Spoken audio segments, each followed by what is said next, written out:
9:32. 9:32. Young County Commissioners Court meeting Monday, December 23rd, 2013. If it's all convenient, we'll be right.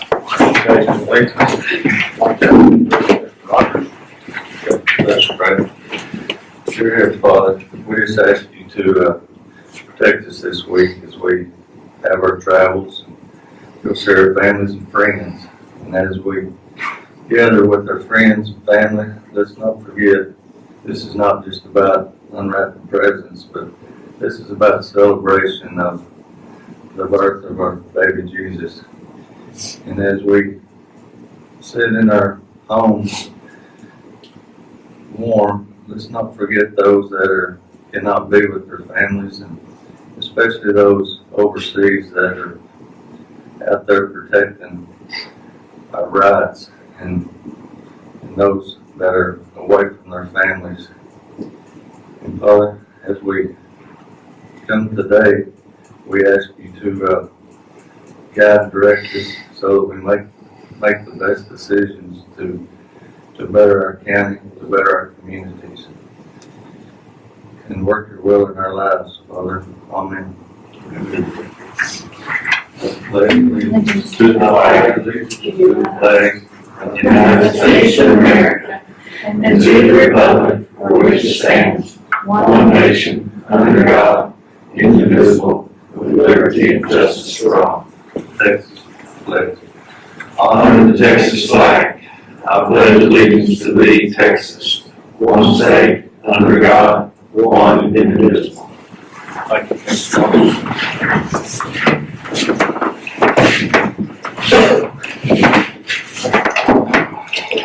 Comments, announcements, and presentations. See on there the Texas Indian Defense Commission Department Grant Award for FY14 is $43,932. I believe they did also make a comment that there was a one-time payment of, and I think that's inclusive here, $17,000 and some change that should not be budgeted for in the coming year or budgeted as a revenue coming in the next budget year, because that's a one-time payment. I'm not sure that's excess funds to our county. Also, when we get to the 10 o'clock public hearing, we have a sign-in sheet, and anyone that would like to speak for or against the CETRZ, have any comment with regard to that, if you please sign in prior to that. Is there any other announcements or presentations at this time? If not, we'll proceed to item number 4. Consider the county clerk minutes of previous meetings, December the 9th, 2013. Are there any additions, corrections, or deletions?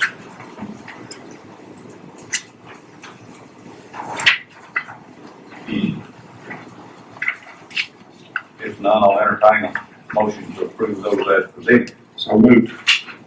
Second.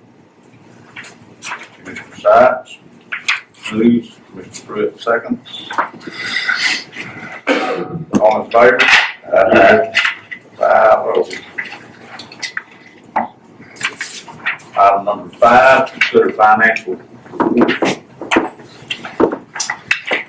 I gave you the ending balances for September. We finally got that year closed out, 2013. And overall, everything was positive. That's all I can do. And you also have, those are your individual fund balances for the precincts at the beginning of the year. Right. And then I've also given you October's that one's balance. And our next money is starting to come in at the end of November. We received $523,784.59. And we've received 2 more payments in December, so it's, the tax money starting to come in. And on our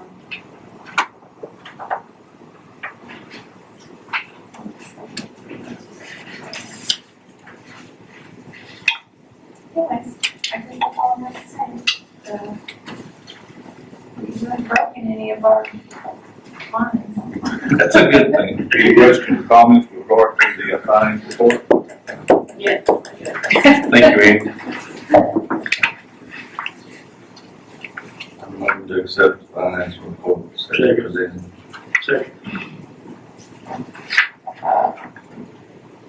Motion from Commissioner Rogers, second from Commissioner Wiley to accept that report as presented. All in favor? Aye. Carried 5-0.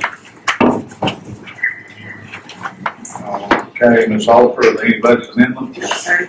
Okay, let's go to move 6A. We'll discuss, consider law enforcement center excess revenue expenditures. Jim Budarf, County Auditor. Right now, the money they get in from these schools, we have a line set up in the general revenue. And today we received $1,750 in there. And that's just for the tuitions from different counties for whatever the school's for. What did we have budgeted for that line, that revenue line? I think we're nearly to it. We're over. We had budgeted $1,200 on the revenues. Because on that, you don't know what you're gonna get. Expenses that they use, notebooks or whatever, we take out of the sheriff's budget at this time, for these schools, usually out of office supplies if it's for that. And copy charges, of course, will come out of your copy line. So the expenses are being paid out of the sheriff's budget, and then the revenues are going back into the general right now. The only revenues is out of county people, it's nothing that Correct, our we local. don't charge tuition for local in the agency. And most of our classes are free anyhow, so. And your request is My request is an expenditure line item for the LEC training revenue line. So we're able to use the funds we bring in from tuition for necessary items like repairing furniture, replacing technology, or even classroom materials such as notebooks and whatnot. well, we budgeted that out of revenue, so that's going to be distributed at after the discretion of the court, to wherever that might need to be. I don't believe that's dedicated revenue, is it? No, it's just in the general revenue. Okay, we budgeted that on the revenue side. So we already have a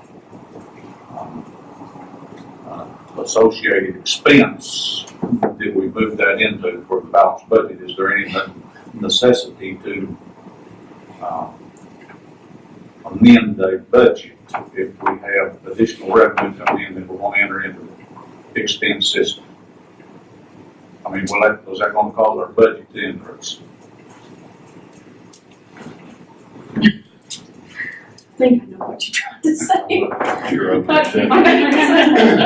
It's around this. Okay.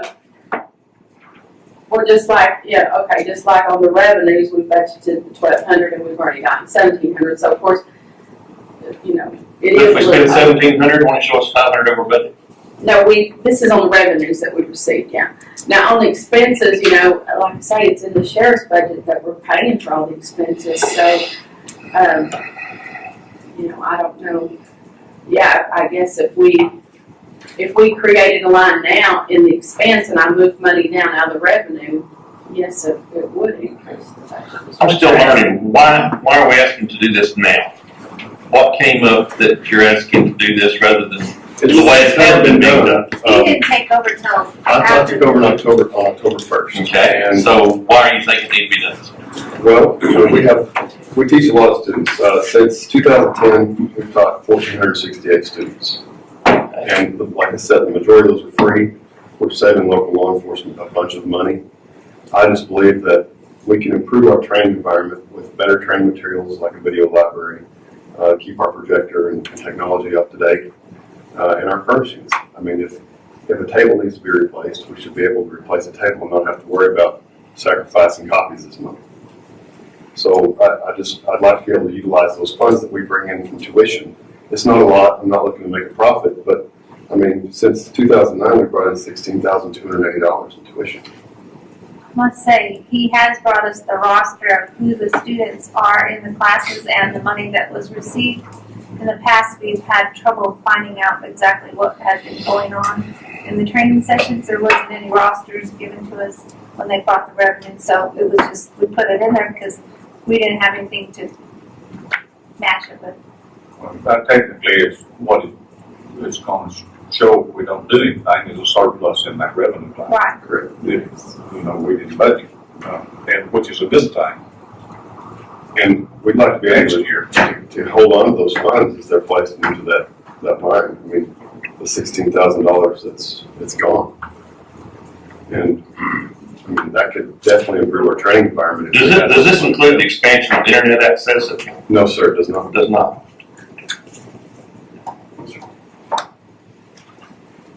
All right, and you won't spend it now. No, sir, not all.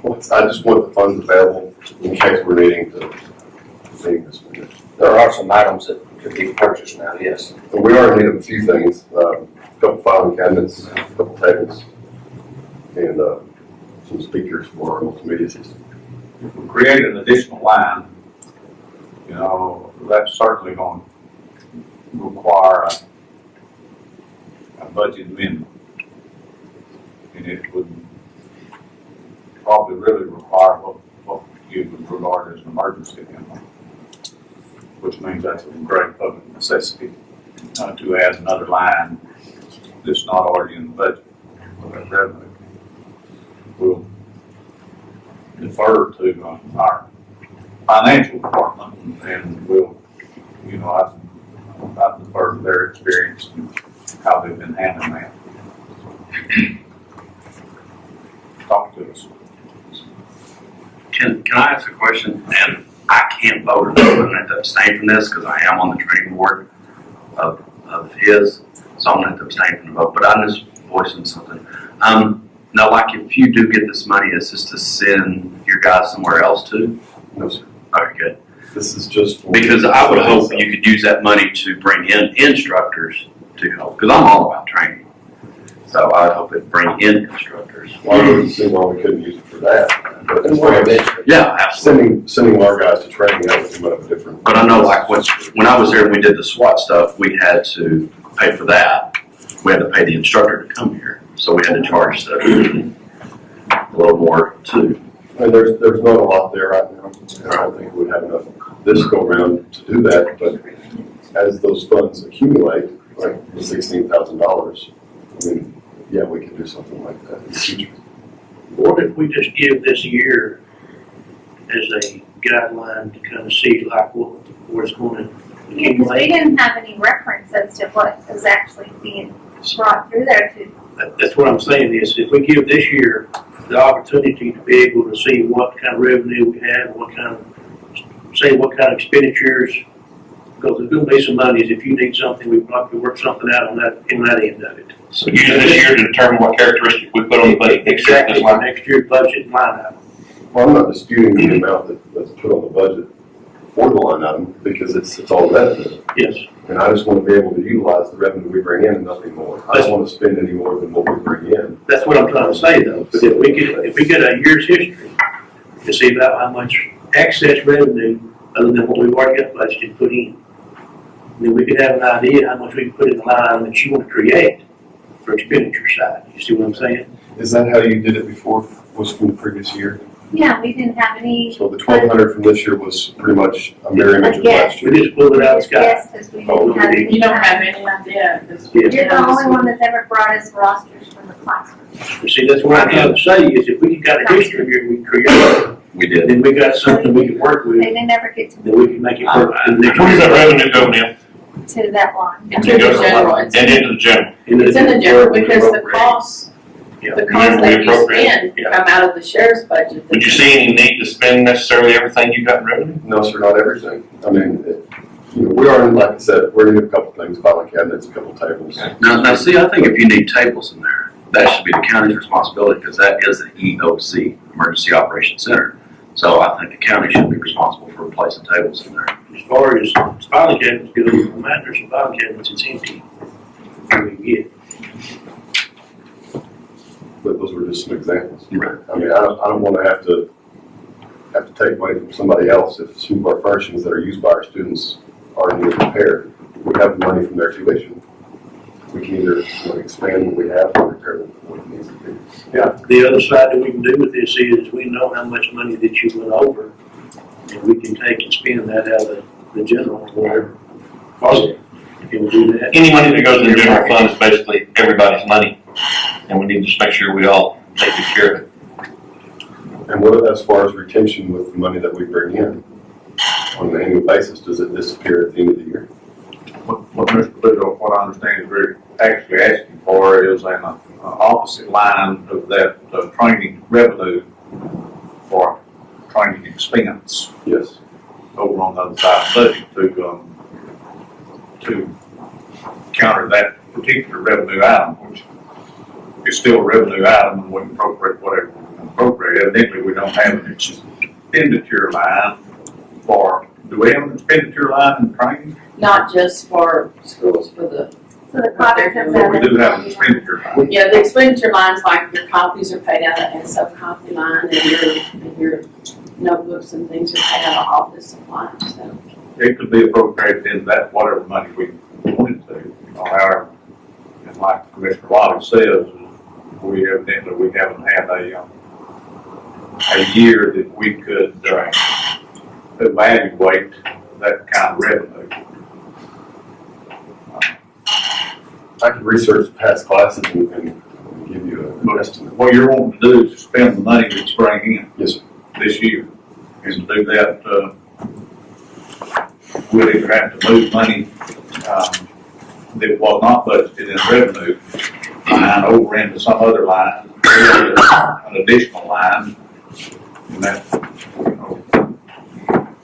have to let her off, do a little research with regard to that. Yeah, you can always create lines at any time, but in putting money in there, the only other thing I can do is create a line down there for you to do this and move money that's already in the SO budget, which, like I say, you're not talking about a whole lot of money this year. Right. And then next year, they need to budget, kind of look at this and budget accordingly with the revenues brought in.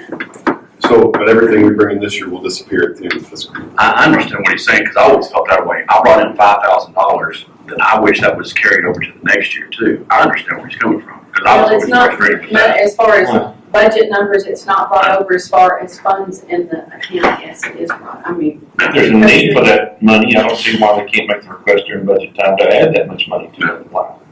I see no reason to spend money in a line item simply because it's there.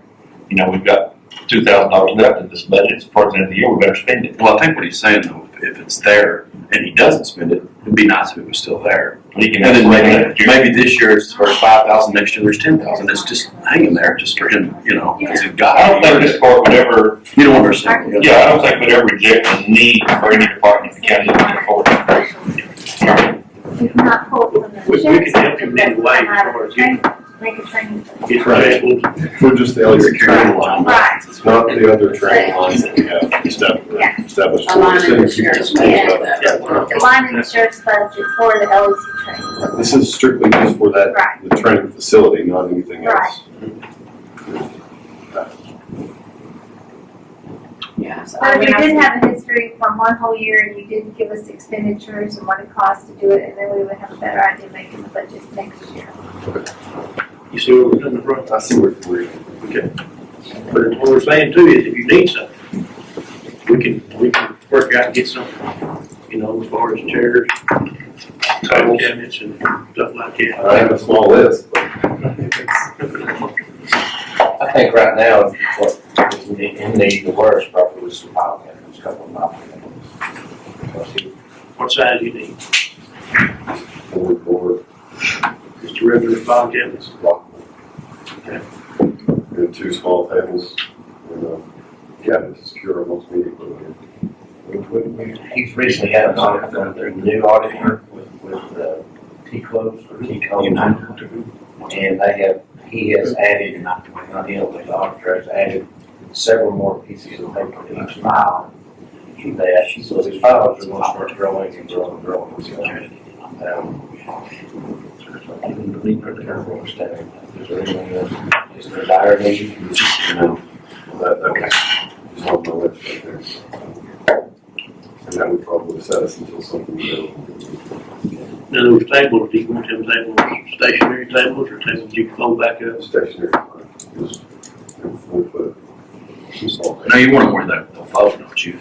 Like you were saying, where the legs collapse and you can stack them. The old training coordinator had utilized several of the big folding tables that were before the classroom in other spots, such as the kitchen and in the office.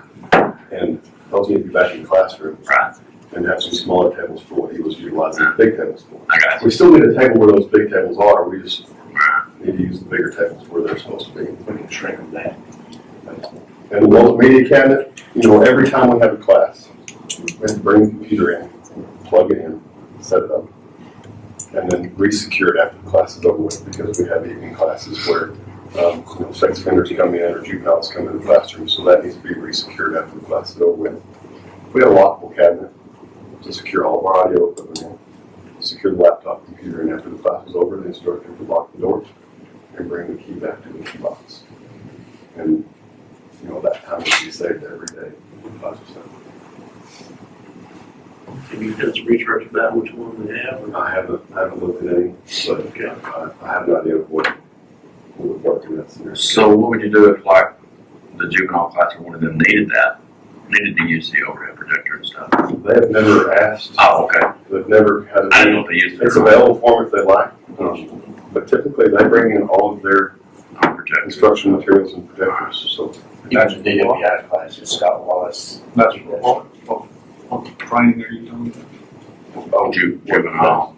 yeah, they bring in classes after hours that are mandated by the courts for. For like teens of about PIs, MIPs and stuff like that. DWI, sex offender, juvenile, drugs, there's all kinds of stuff. There's 2 or 3 other outsides, like Scott Wallace and Spencer Key. They do a DWI class. They hold it there in the classroom for after hours. So they utilize our classroom for that. And then, like we said, the juvenile, they have a juvenile class. I think there's 4 or 5 classes. There's exactly which all. We're working on some policies for that as well.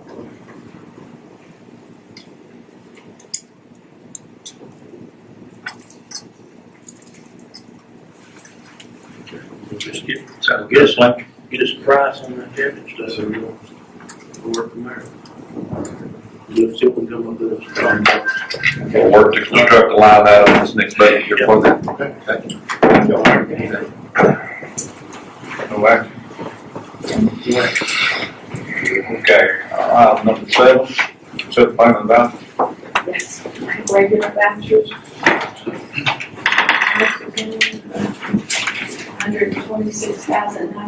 $126,974.49.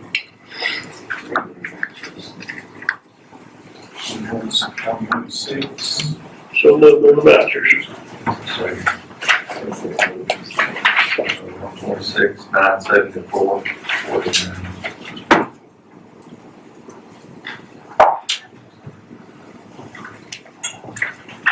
We have a motion,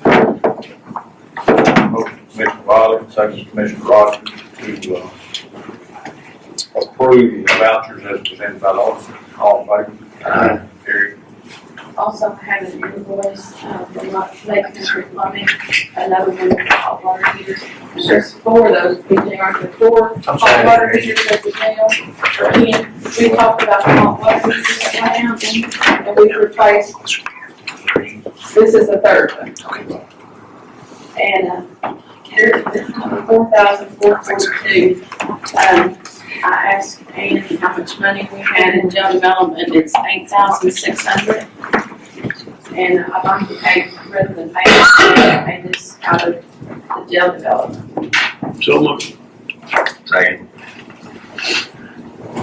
What is the warranty on We still have one more to go out. that? Okay. Because where are we going to What happens that it's land obsolescence? all, you know, Everything's breaking right after the war. Okay, we have a motion by Commissioner Wiley, second by Commissioner Pruitt, to approve purchase of hot water heater for the jail from the jail development account. Our fund in the amount of $4,442. Yes, sir. Yes. All in favor? Carried. I believe just about the same amount in there. Okay, item number 8. Employee, consider employee bonds, Ms. Oliver. If that's all. Yes. Katie Harden, Aaron Elizabeth Harvey, and the deputies in the county clerk's office. I guess that's one. That's a blanket bond. It's a blanket all of bond, them. yes. Okay. Second.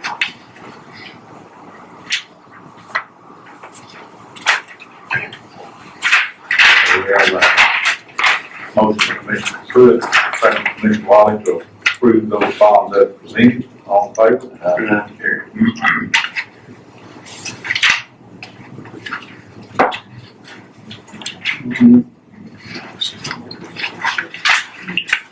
Okay, item number 9, consider Young County Appraisal District request for refunds. Sally Haven, 8116, Valley Zero. Pamela Forrest, $10.84 value adjustment, and Lonnie Kippen, $59 and a penny over 65 homestead exemption. So moved. We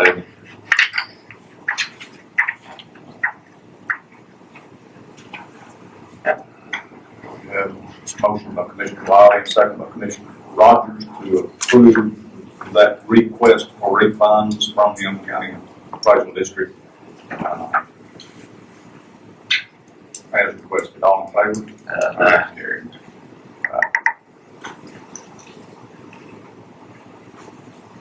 Okay, let's consider conflict disclosure statement, item number 10, in accordance with chapter 176 local government code. Jimmy Wiley, presenting forward. It's going to be in your packet there. Local government officer conflicts disclosure statement that discloses his interest in business that does business with the county. Need a motion to approve that disclosure, so moved, or acknowledge it. I'll second.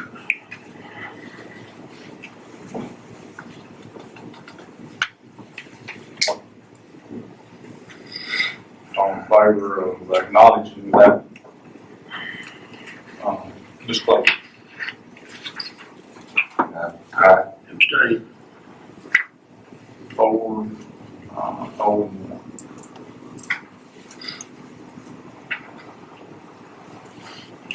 Okay, it's 10 o'clock. It is time for a public hearing. This is a public hearing with regard to creation of county energy transportation reinvestment zone, otherwise known as CETRZ. If you intend to make some statement or make some comment with regard to a CETRZ, either for or against, or any other kind of comment, if you would, we have a sign-in sheet here, and please sign your name. This county energy transportation reinvestment zone is a result of Senate Bill 1747, where by House Bill 1025, there was $225 million appropriated to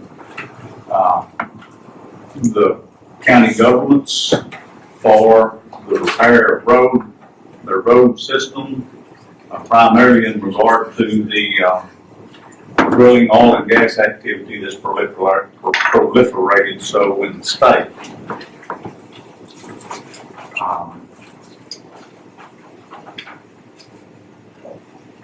Public hearing on the creation of energy transportation reinvestment zone is now convened. Young County Commissioners. Were you signing up? I'm sorry? Were you signing up for something? I was just gonna make a comment about it. Young County Commissioners is considering the creation of one or more county energy transportation zones, otherwise known as CETRZ, and related transportation infrastructure projects, meet TxDOT grant requirements. To receive the funds appropriated to Young County, which is $577,229, the county has to establish a county transportation, energy transportation reinvestment zone. And it has to have at least one project within that zone.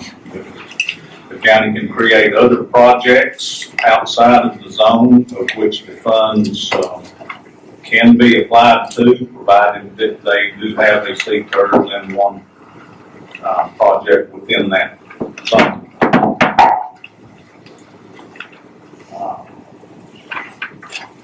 $577,529 is the amount, the minimum amount that Young County would be applicable for.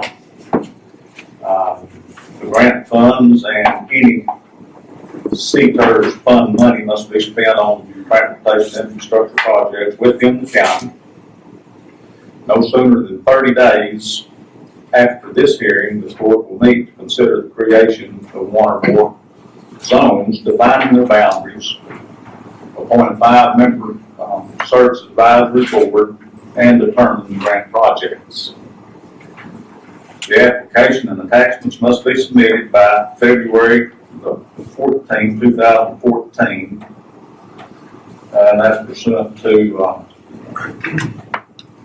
Texas Transportation Code, Chapter 256. The hearing is now open for comment. Who would like to speak first? If you would please state your name before you speak. I'm Fran Edens Okay? from Rocky Mountain Road.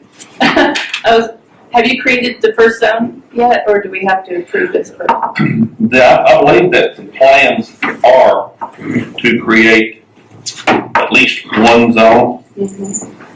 Once one zone is created, projects for this money can occur anywhere in the county. So I have thus far listed projects in Precinct 1 that we're going to use this money for, and Rocky Mountain Road is number 1 on the list. Okay. So would you take it down to the base and redo the whole thing then? Since we have so many funds? I've got, well, those funds need to be spread as far as possible. We've got to decide how we're going to divide them among the precincts.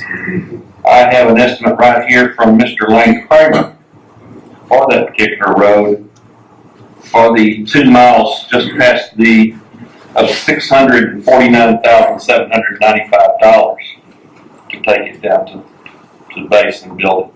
So that according to Texas highway specifications, which we won't do. Okay, because that would entail all the money that we've got. Considering the 20% that we are putting in with this money, we're looking at approximately $700,000 of grant money on roads in the county.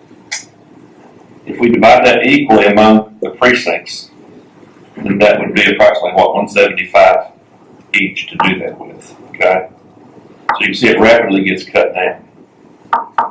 Rocky Mountain Road has been abused for a long time.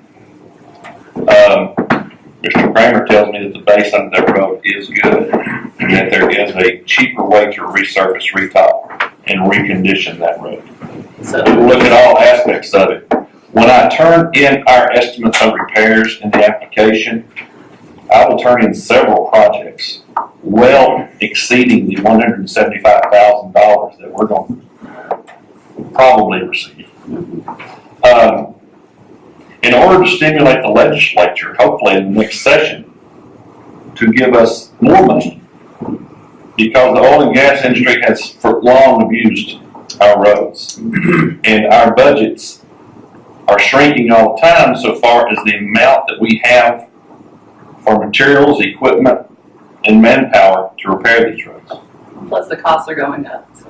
But, and the cost of labor, insurance, and those things associated with maintaining equipment and maintaining employees has gone up and continue to rob a larger percentage of our budgets all the time, leaving smaller amounts in the budget to take care of the roads that we're responsible for. I know Precinct 1 has approximately 135 miles of road. And Rocky Mountain's voice is not the only road voice I hear. And during this last ice storm, there were many people who were not able to get up their gravel roads to their places of residence because of the ice and snow. Obviously, we had to spend time out there. Those are not through roads, though, some of them. And we've got to pay attention to those roads that are being damaged by overweight oil field traffic, such as Rocky Mountain Road, such as Flat Rock Road, such as Finest Road, such as Rosser Ranch Road, such as Lower Top Road, and other roads that we can sit here and mention. Well, it would just be nice to have something besides a pothole patch. I It understand. doesn't last. It would be nice to afford more than a pothole patch. I think You know, I do appreciate the pink paint on the potholes out there for whoever did that, because it certainly helped us to navigate those. You know. my husband. Thank you very much. Was that you facing county property? I took it to us. Fran, you are the county. That's your road. That's your road. Color it any way you want it. Wasn't me. Well, I'm getting excited. Anyone else out there desire to speak? I didn't sign, John. Can I come up and sign Come now? up here and sign, you sure can.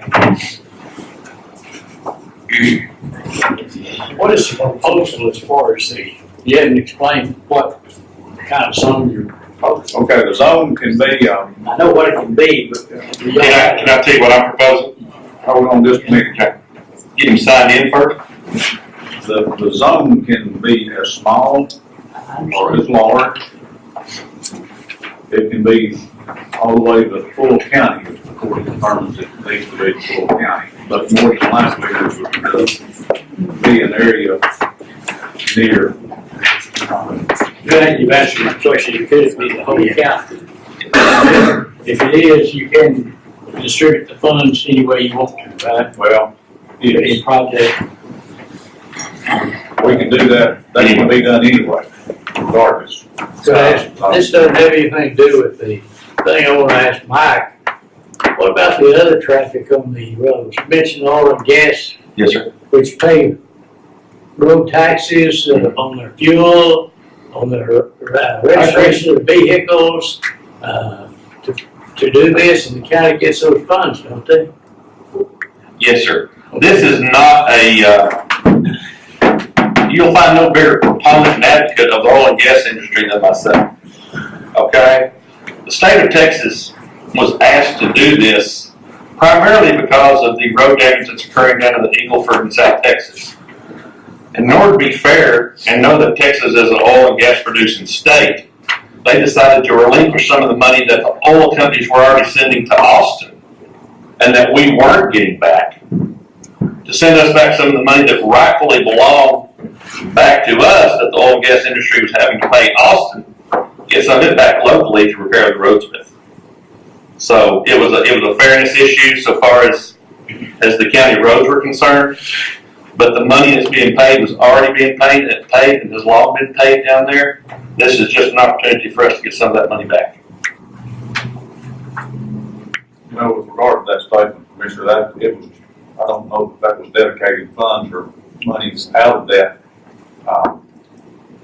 oil and gas revenue. It was just $225 million that was appropriated for this purpose.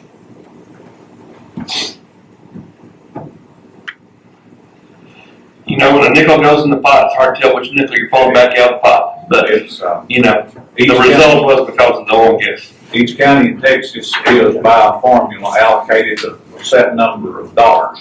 Of course, where the activity is the greatest, the monetary amount is the greatest. Where the activity is the smallest, the amount is the smallest. But it's a calculated formula. One other question, what kind of impact will this have on our property taxes? Well, when we create this fund, this won't raise taxes or lower taxes, either one in and of itself. There has to be a tax increment fund set up, and what that means is from the baseline value that's within that zone on the baseline year, if we call baseline year 2013, then any increase from that, in other words, if there's $100,000 in property value within that zone, and it increases to $110,000, then that $10,000, the taxes pursuant to that $10,000 will have to go into the tax increment fund and could only be spent on road infrastructure projects over the course of the next 10 years. If that explains that. This helps. With that being said, I believe that I am proposing that we set a CETRZ that includes property that is not taxable so that we will not be approaching this tax issue. We'll be setting it on a county road right of way, which no taxes are collected. So we won't have this taxable gain asset problem when we do it. Now we'll have to define it. And I believe that TAC has apprised us that it can be as simple as saying Rocky Mountain Road from the intersection of 16 North down the county right of way to McIntyre, the intersection of McIntyre and north to Farm Market 2075. It can be just that simple. And that would not include any taxable property. So. And those road widths are basically 50 foot to 60 foot wide. You know, TAC even says it's as simple as the county right of way. So not defining the county right I of way. didn't have to put in any kind of mark, any amount in between. The purpose of the tax increment fund and account is to build money for road projects, road infrastructure projects on that escalated value formula. Is what the real purpose of that fund is. But if, just like Mr. Sykes says, if the boundaries are not defined of the enterprise zone, it can be as small or as large as you wish for it to be, or there can be several different enterprise zones. We could have one in each precinct and still qualify. As long as one of the projects is in one of those facilities. But these zones are not created just for the sole purpose of increasing taxes on property owners. It in itself won't increase or decrease taxes one way or the other. We don't mess with the rollback or anything else. That sounds contrary to your explanation number 2. What does it say? It says, the zone will utilize taxes from any increase in value within the zone over and above the base year. That's what I explained that to you. That's, if there's taxable property within the zone, and over the course of the next year, the value increases in that zone, then the applicable taxes with regard to the increase, not the base, but the increase, would go into that account and be spent only for those funds. Here's the guy that probably need to be talking to. Hey, Lou, can you explain a little bit more what we're talking about in this? Well, as I understand it, if, and Judge, correct me if I'm wrong, if there's an increase in the property value, the taxes are gonna be, the taxes are gonna be based off of the value and the rate. Regardless of what y'all are doing with this tip, if it's inside this reinvestment zone, is it not earmarking the taxes that they're, part of the taxes that they're gonna pay to the road fund? We would have to credit the increase in value, not the base value. If there was $100,000 of value there to begin with, and the value increased to $110,000, we're dealing with $10,000. And the applicable tax to that $10,000 in increased value, it would go into what you call a tax increment fund. The base part of the taxes on the original $100,000 would go into the general fund, just like it does now. We're only dealing with the increased value. The increased values come from when Luke's office, Young County appraisal district increases those factors. It's not Young County Commissioner's Court. Right. Let's throw it back on Luke. It's just the normal increase that their office assesses that property within this zone. No, it's not an increase from the Commissioner's Court. Yeah. The design of it's actually to build, if there's increased value, is to build money in there to do with. And it's built upon the difference between the base value and the value of the next preceding year.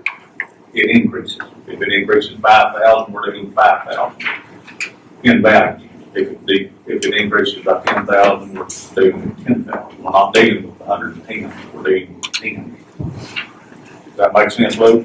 Yes. And, increase in taxable value in a rural area or a rural setting is gonna be pretty nominal, I would think, because unless there's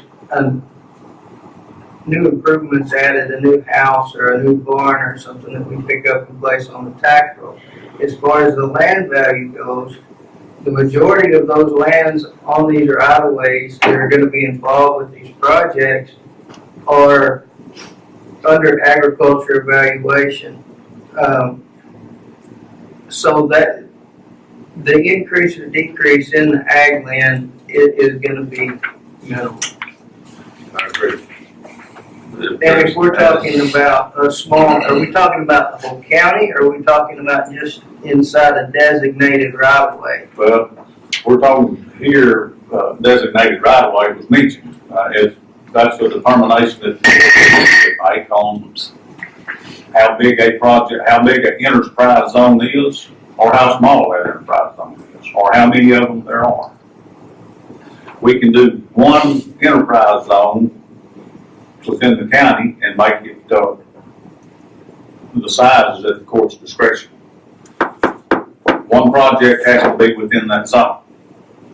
But we can have many projects in the county and spend the funds on those many projects, just by virtue of having one zone and one project in that zone.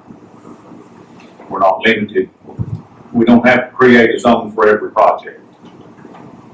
So if we create a zone that has no taxable property in it, we don't spook people about what's it doing to my taxes and have to worry about this misunderstanding people have trying to understand it.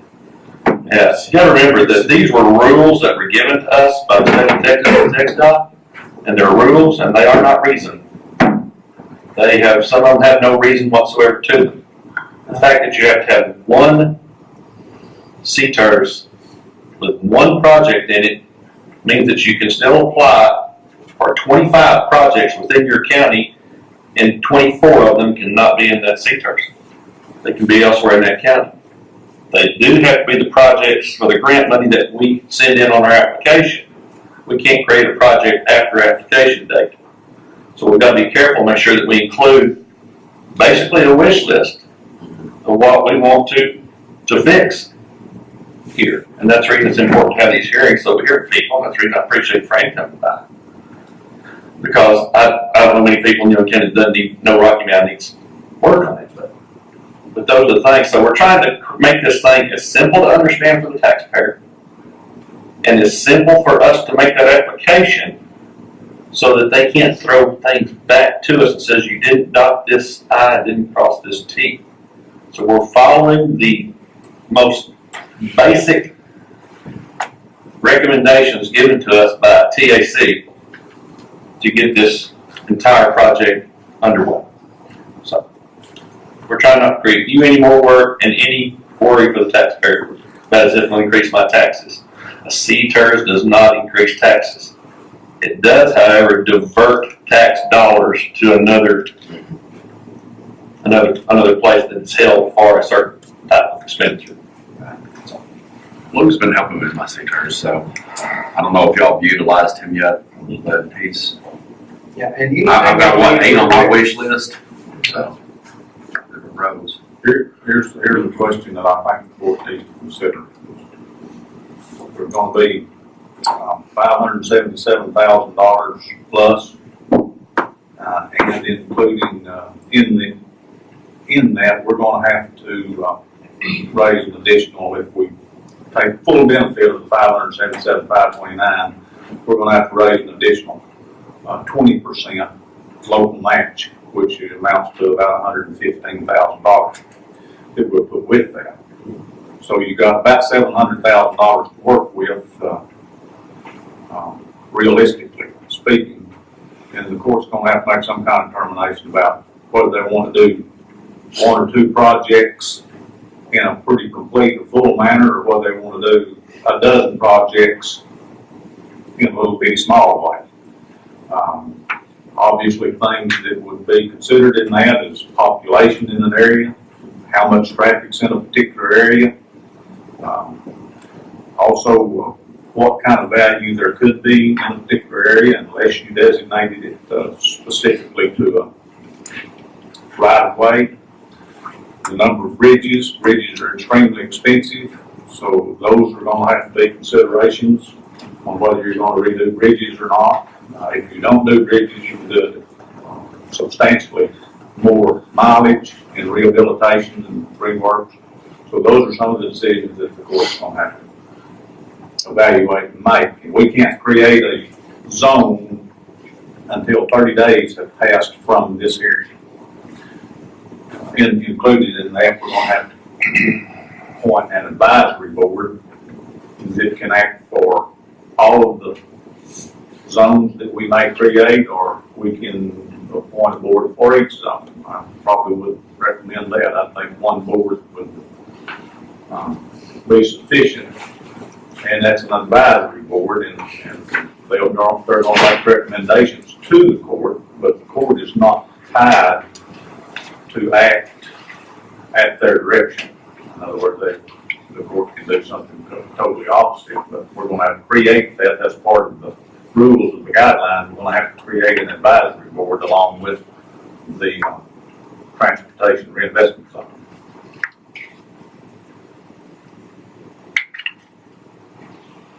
Would anyone else like to make any comment? You know, my comment, precinct 3 would be glad to take any monies that the other precincts won't use.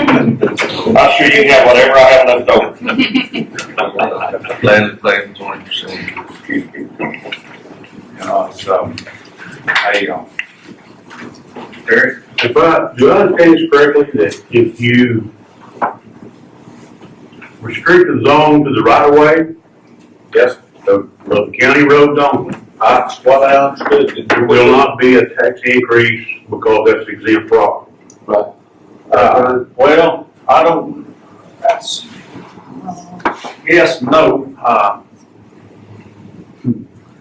I guess if the county had a deed to that, would be true. If it goes down and splits a survey section, obviously the taxpayers are paying whatever portion of that tax is applicable to the center line of that road, so. Who has all that information? You We know, don't. excuse me, Who has all that kind of information? We don't. you do? No, sir, we do not. Who's responsible for that information? Y'all are. Y'all own it. There's very few roads in the county, very few road right of ways that the county has. Right. What I'm saying is, the appraisal district was created, Most of them are We just took restricted. records from the county and the school district, we have the certain deeds. So that's partly right, and then not completely correct, because, you know, there could be a little bit of. I understand. Is there any roads that we have, is there any generate any tax money revenue? No, From the right of way? there's private roads that are, but No roads that owned by county? we shut it off at the right of way. Well, unless you got some property out there on county road, unless that 16 feet or 18 feet or whatever it is, not big, on the center line of that road is excluded by deed or anything like that, you're gonna be on 320, you're gonna be paying taxes on 320. There's a a little bit of that, it will be in that right, even though it's restricted by. Didn't Terry just say though, they stopped at the right of way or stopped at? Well, our method system, we do stop at the right of way, because I don't think we'd have to be calculating that if we limited it to the right of way. I think the right of way is gonna be exempted, but, so we wouldn't have to put any money necessarily in that tax increment fund from it. I know our general counsel from TAC, when he defined the right of ways as the usable as CETRZ, did not address that possible situation.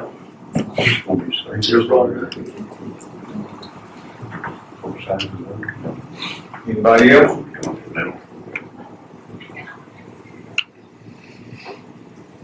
Any questions that we might answer? If we can't answer them, we'll take them under advice and answer them as quick as we can by email or telephone call or whatever.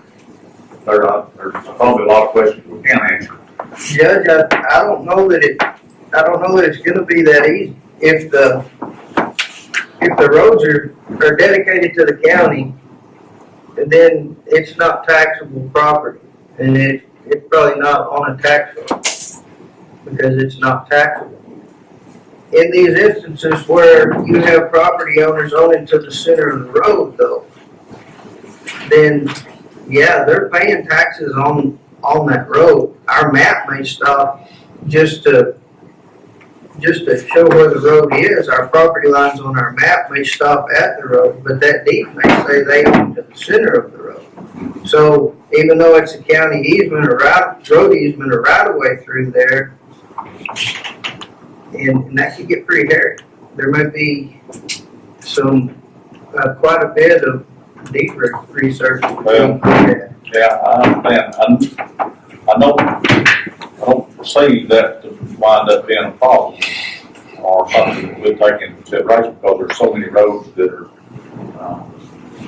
especially in Young County, probably in all other counties that are just about restricted easements. We put them on a road map, and we said that we have a public interest in those. And there's a few roads that we have deeded title to. So we actually own them. Both of them wouldn't be on the tax road at all, I don't think. But most of the roads aren't that way. They're this way. And yeah, technically there could be a little issue there, but I don't think that was addressed in any of the discussions or any of the rules or anything like that. So our right of way is going to be the right of way that we maintain, and I don't think it'd be applicable. Or CETRZ. Even if it needed the monetary amount that it would generate would be minimal Yeah, it'd be to the size of, we're talking about there, for the distance.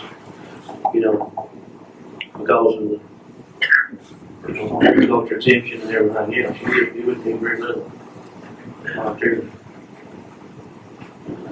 If I may, get clear in my mind, are you saying that if you declare the right of way, the road system, county road system, a zone, this zone, then as a consequence, the appraisal district would not be affected as far as their record keeping because it is tax exempt.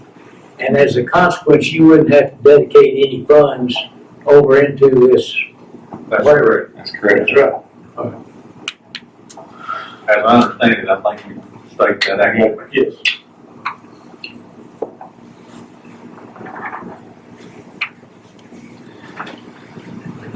Do you have any questions, comments? I'm gonna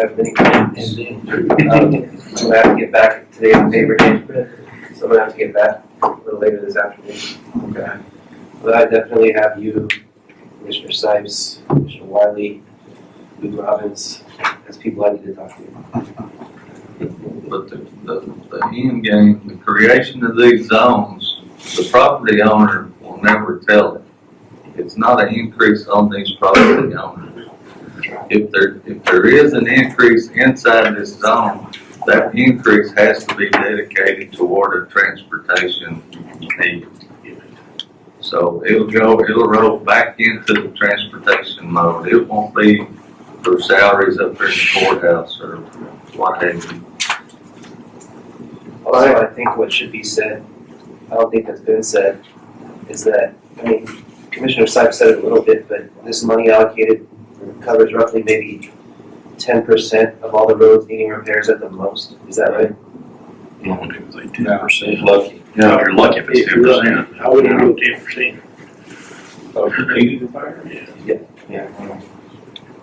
Depends on how far you disperse that money. Well, we're saying we probably got at least $7 million worth of repairs we could do on these roads. Oh, yeah. You know, we're gonna be 700,000. I mean, if there's money there to do one project, two projects probably, maybe. Or partial and Or several.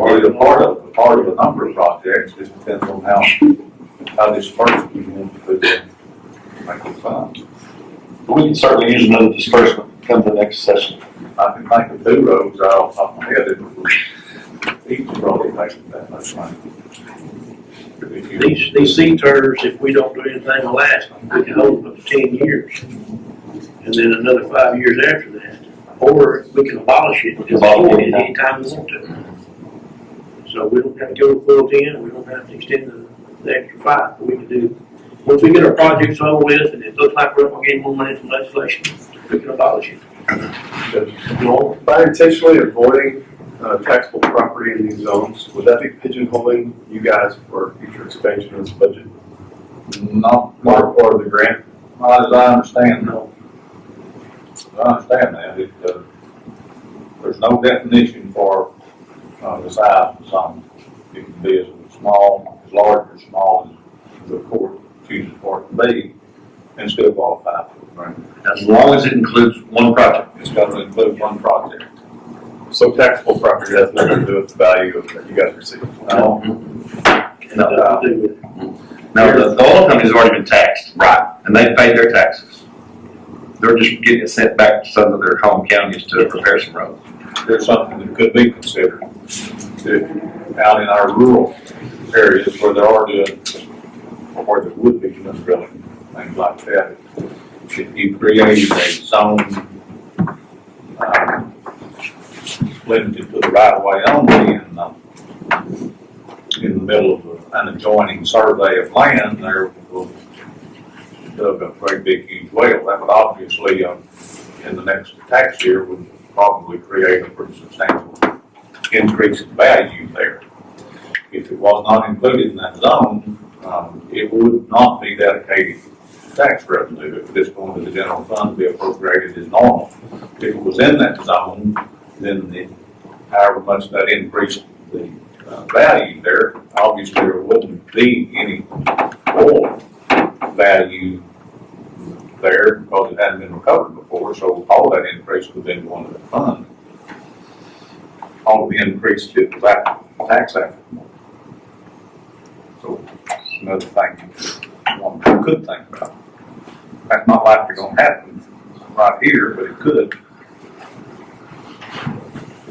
Down in the Eagle Trail country where they're having all the high It's a different ballgame when you got that's producing 800 to 1,000 barrels a day. Those small counties didn't need a lot of money to run their governments with anyway because they were so small and rural. Now a lot of revenues coming in off that oil and gas, they can use it to create quite a road system in their county if they will. You know, whenever that was going on down in the Barnett Shell, Wise County and Tarrant County, a lot of other counties that did, they took that money that they was getting and they paid for a lot of their county roads. It's a whole different ballgame down there than it is here. I think that if you reclaim native base material, shot prime coat over one seal coat, probably going to be in the neighborhood of $80,000 a mile. Is that what you just spent in your road? Just realized that a single course put over, it's about, I did 5.5 miles for $110,000. $2.57. Yeah, 217. So 2 quarters, But we're running it up on that then. Yeah, almost twice. Yeah. I've got a price, I've got a call in to mix cement with this, but that cement's gone way up since I did that project in 2011. It's went up about 50%, I believe. Well, that's the way to go, first class, mix cement with it, put a double course on top of it, it's expensive. And we can apply for it that way and still do it differently. We want to apply all we can because, like Mike was saying, any of these counties that have a small amount allocated to them and decide that it ain't worth their time to create a zone or to try to get that funds, and that funds can be allocated and distributed amongst other counties. So we do have an opportunity, possibility of getting extra funds.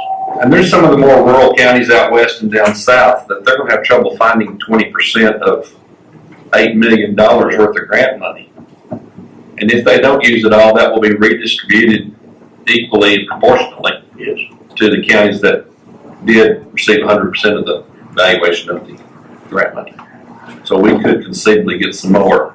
At 115,000, I think the precincts are in pretty good shape to get those dollars for 20 cents. And I believe too, at the next session, they'll take this data that we have and they'll bring it back before the committees and see if they can get some more money.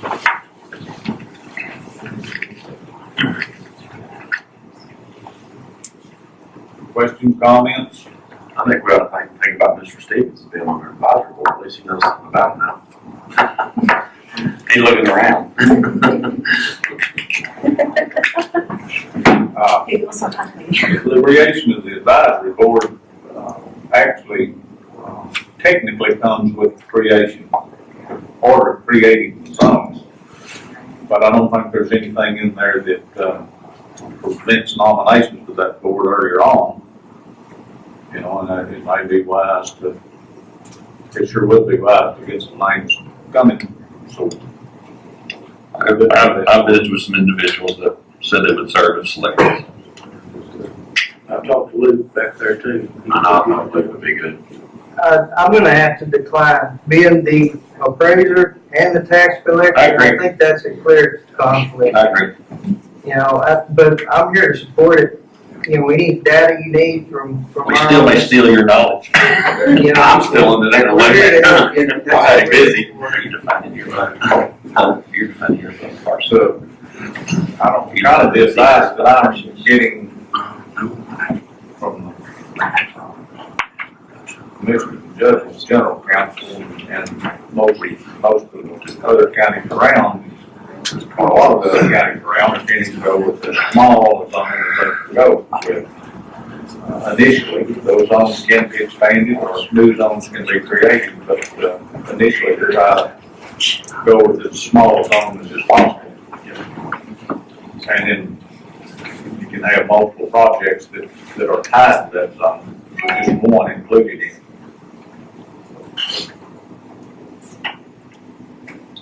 It's my understanding that with this money, you all put it all down first and then bill the state for it, is that correct? Yes. Yes, Is there a 100% guarantee that that money will be returned?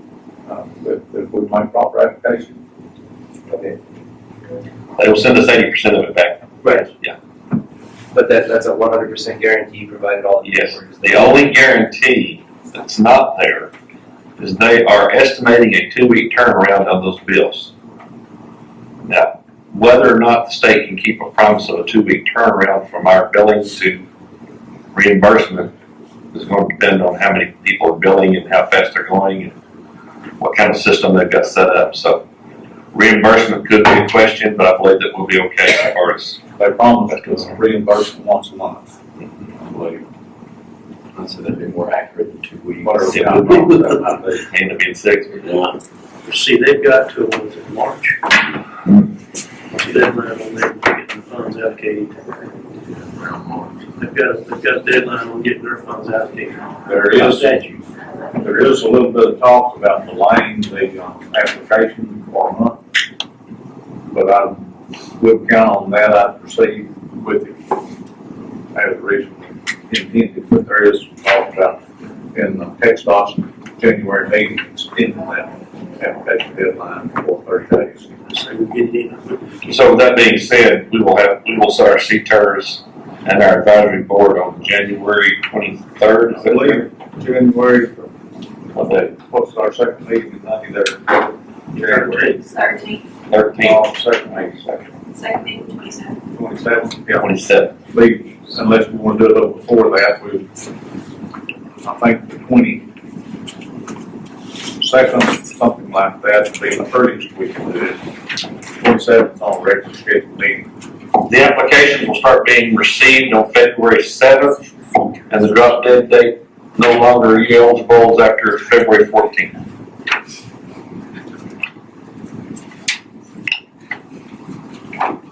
Is there, any more comment, question?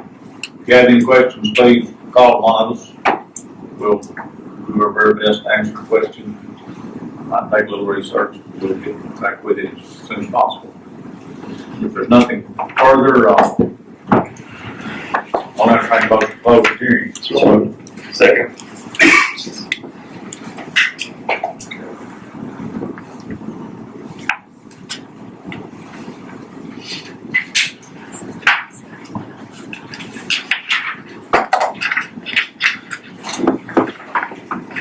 Okay, all in favor of closing the public hearing with regard to county energy transportation and reinvestment zones?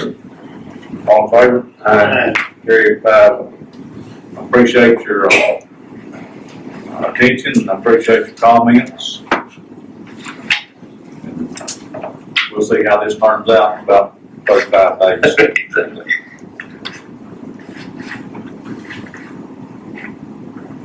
Can we have a short recess? Yes, in 5 to 10 minutes.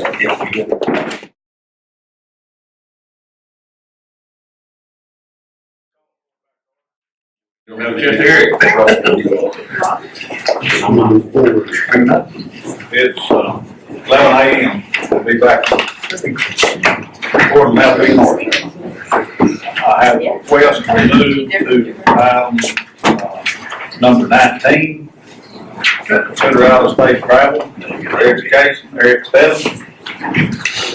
Thank you for moving us. I'm trying to alleviate Mrs. Peavy and Mr. Bay from sticking around to hear the rest of it when they both have pressing matters. Put before you a proposal for cell phone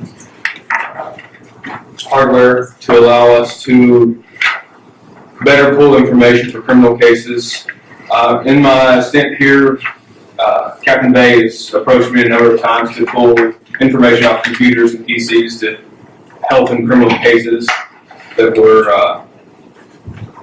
looking for evidence. And in the latest bout, we've had quite a few in the past couple months, and this is hardware that was recommended by the new Texas Ranger, and subsequently in a separate form of research, Mr. Pruitt also came up with the same hardware.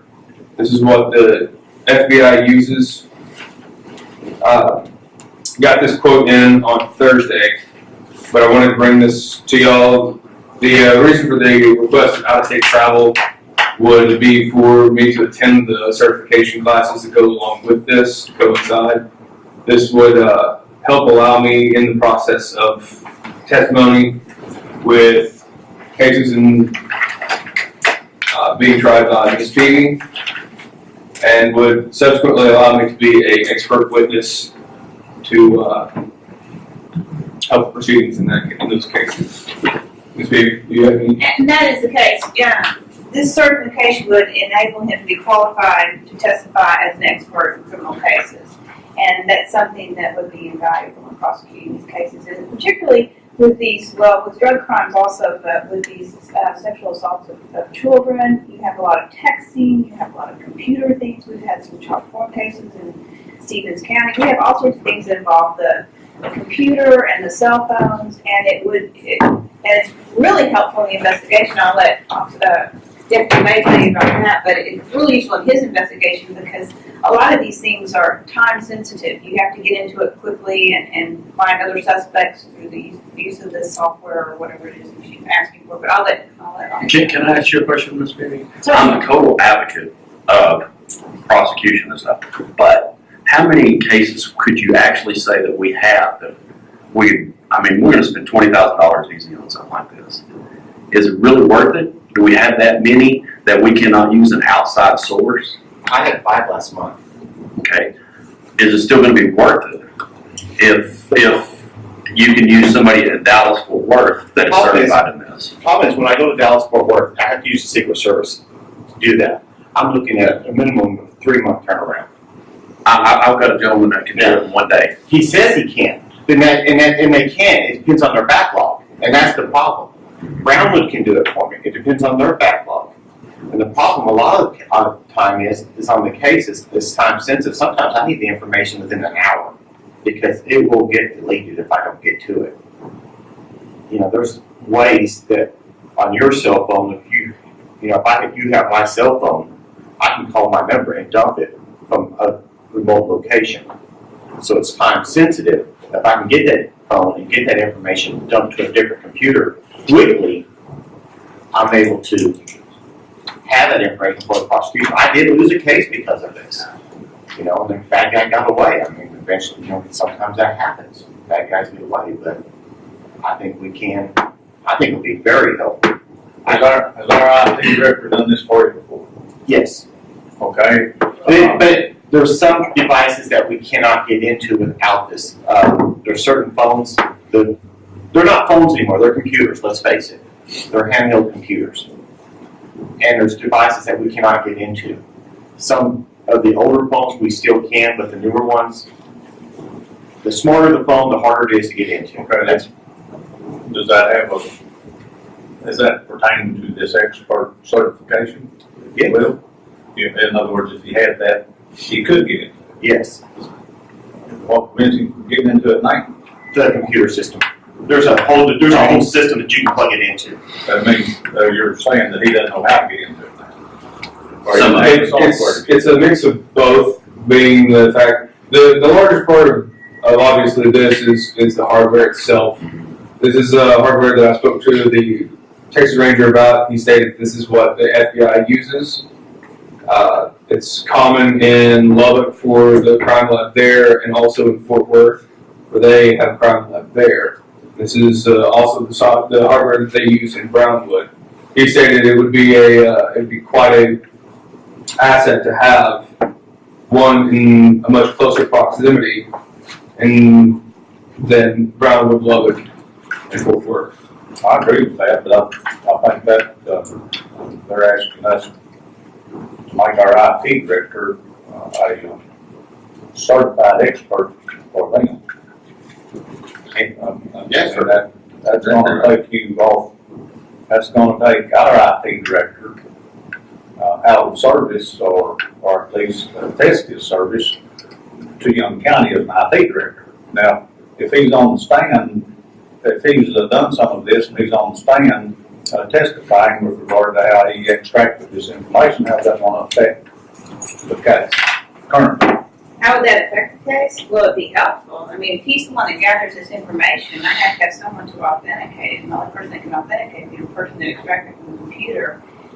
Otherwise, I would have to have another expert from somewhere else to come in. Any work that he does right now, take information off of computers, cell phones, whatever you, from the defense, can it become inadmissible because he's not certified? No, but they could argue as to the weight of it probably would be admissible at this point. I haven't had the situation yet where I've been involved with the information he's extracting, so I don't know how that's going to play out. But generally, in order for them to come in and to authenticate and talk about how they did this, how they extracted it from there, and the reports that they made, they have to have some sort of qualification to be an expert. I don't know how it's going to play out on the things that he's done so far, but in the past, like he was saying, we'd send it to the Secret Service, and the Secret Service would then, we'd have a long turnaround. The problem is, more and more of these cases are happening. It's not out because of the computers. Because of the handheld computers and phones. We're getting more and more of them. The iPads and stuff like that. So if I have a gentleman that does this stuff and he is in South Lake and trust me, I've used him before in another business I have, that he can turn it around within, we took the stuff there and we had the stuff back in almost 2 hours. And he has the software and everything to do it. So why not use somebody like that instead of certify somebody, and I ain't saying nothing about Mr. Stedham, he could only be here for another year, and we've just invested $20,000 in this gentleman, he's gone in a year. Oh, true. Well, we just took a bite in the rear end. I mean, I don't know what he would charge to come and testify either, Yeah, I don't know what you're going, sounds like. His name is Todd Roller. but you know what I'm saying. But he What's he would, gonna call to come and testify every single time? And what's he gonna charge us? But, you know, sometimes you're gonna have to testify, and sometimes you're not. Yeah. I mean, I was law enforcement. Yeah. Sometimes you have a case and it goes to court, and sometimes you don't. You know, and also, you know, per device was, you know, I don't know what he charges per device, because, you know, like in some of these cases, I may have 4 cell phones. I know. Yeah, you understand. I understand. Does he charge? He charges from about 500 to 1,000. It depends what you're getting out of it. Yeah. 500 to 1,000, so we outsource it 20 times, we've got this paid for and no more charges. But what if he's only here a year? Then what do you do? Well, if he's gonna buy a bus, Wow. same thing. I got a question, if you were certified as an expert witness, you went through all this training and have this equipment, and you were certified as an expert witness, could you then go to Wichita County and testify? Could you then go to Erath County and testify, or Stevens County, or? Well, Be called on to be an expert witness in those other places? Right. Taken away from IT. no, and that would fall underneath what you as my supervisors would take into consideration. Obviously, if it's going to detract from my everyday job to the point where it's detrimental to the county, then I'm sure that y'all are going to say, well, Eric, go and take in these cases here, there, and go testify for these. It's going to be primarily used, if not exclusively used, for Young County's ability to prosecute. In the event that this does get approved, and I was to depart, whether meeting my demise or some other way, then the $10,000 for the equipment will still be here. It doesn't take, you know, I don't take it with me, so to speak. What's the school, travel, and all that cost? Mr. Pruitt just notified me there's a training class in March. In March, San Antonio. March 17th and 18th, and March 19th and 21st. I was not aware that the agenda item is actually to be And it is celebrate. right. The only thing that I just have to figure out what certifications those are. It's the same one you're looking at. Okay. What is it called? The Mobile Forensics Fundamentals. Well, there's 3 different classes, one of which is not necessary. This is the one that you take the test and you get certified on. Right. They You have take the test and you're certified. They have 5 different And classes. then you do your. The costs are obviously going to be depending on what city and or state that they take place in. If this class works and gives us the same certifications that the one that I have located in Washington, D.C. would allow for, then obviously that's going to be a better choice and a more cost-effective choice. The only thing that we run into is the amount of time between now and the time that Mrs. P goes to trial on a few of the cases that I've extracted information on. So, Well, it wouldn't matter anyway. If you went to court on it right now and you got certified tomorrow, it still wouldn't matter. Am I correct? well, not necessarily, if he's certified, Well, but he extracted it before he was a. I know, but he can, a lot of times you can have an expert that reviews the report of someone else that has done something. And, I mean, you come in later on as a certified expert. It'd be better if you were certified at the company extracting information. I don't anticipate we'll be in trouble for March, that's an issue, but we've got other cases set before. Do y'all have education or travel funds in your budgets to accommodate that? Do we? I haven't had to look at it. Not really, we just kind of have their coverage policy. Is there any grant funds that accommodate that?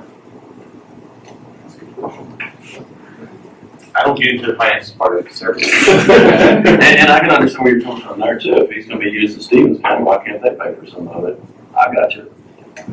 Well, I mean, that's not a, you know, although we want to prosecute the criminals and things, but secondary thought with regard to Young County and our IT director. Well, I don't believe that Stevens County, we're not anticipating using him in Stevens County. That's a different animal. So we're just talking about Young County. I mean, we need the IT director. We don't necessarily need a forensic expert from the court standpoint. Especially there, you know, I understand where you would like to have one very available. Yes, sir, I would. If we have one in-house, it would make sense that we use someone who's technology savvy and has experience at doing this. What we've got to decide is whether or not it's a plus for Young County in the prosecution and of the cases that we present to the DA to spend that kind of money for that kind of equipment. What is one child that has been sexually assaulted worth? Well, you can't put a dollar amount on it. I would just say that this last case that he investigated when he indicted, I think he by doing this stopped just a lot of future cases from occurring. I mean, this was pretty bad. The last one was pretty rough. It was pretty rough, yeah. So, there were going to be a lot more victims in the future if they hadn't stopped it.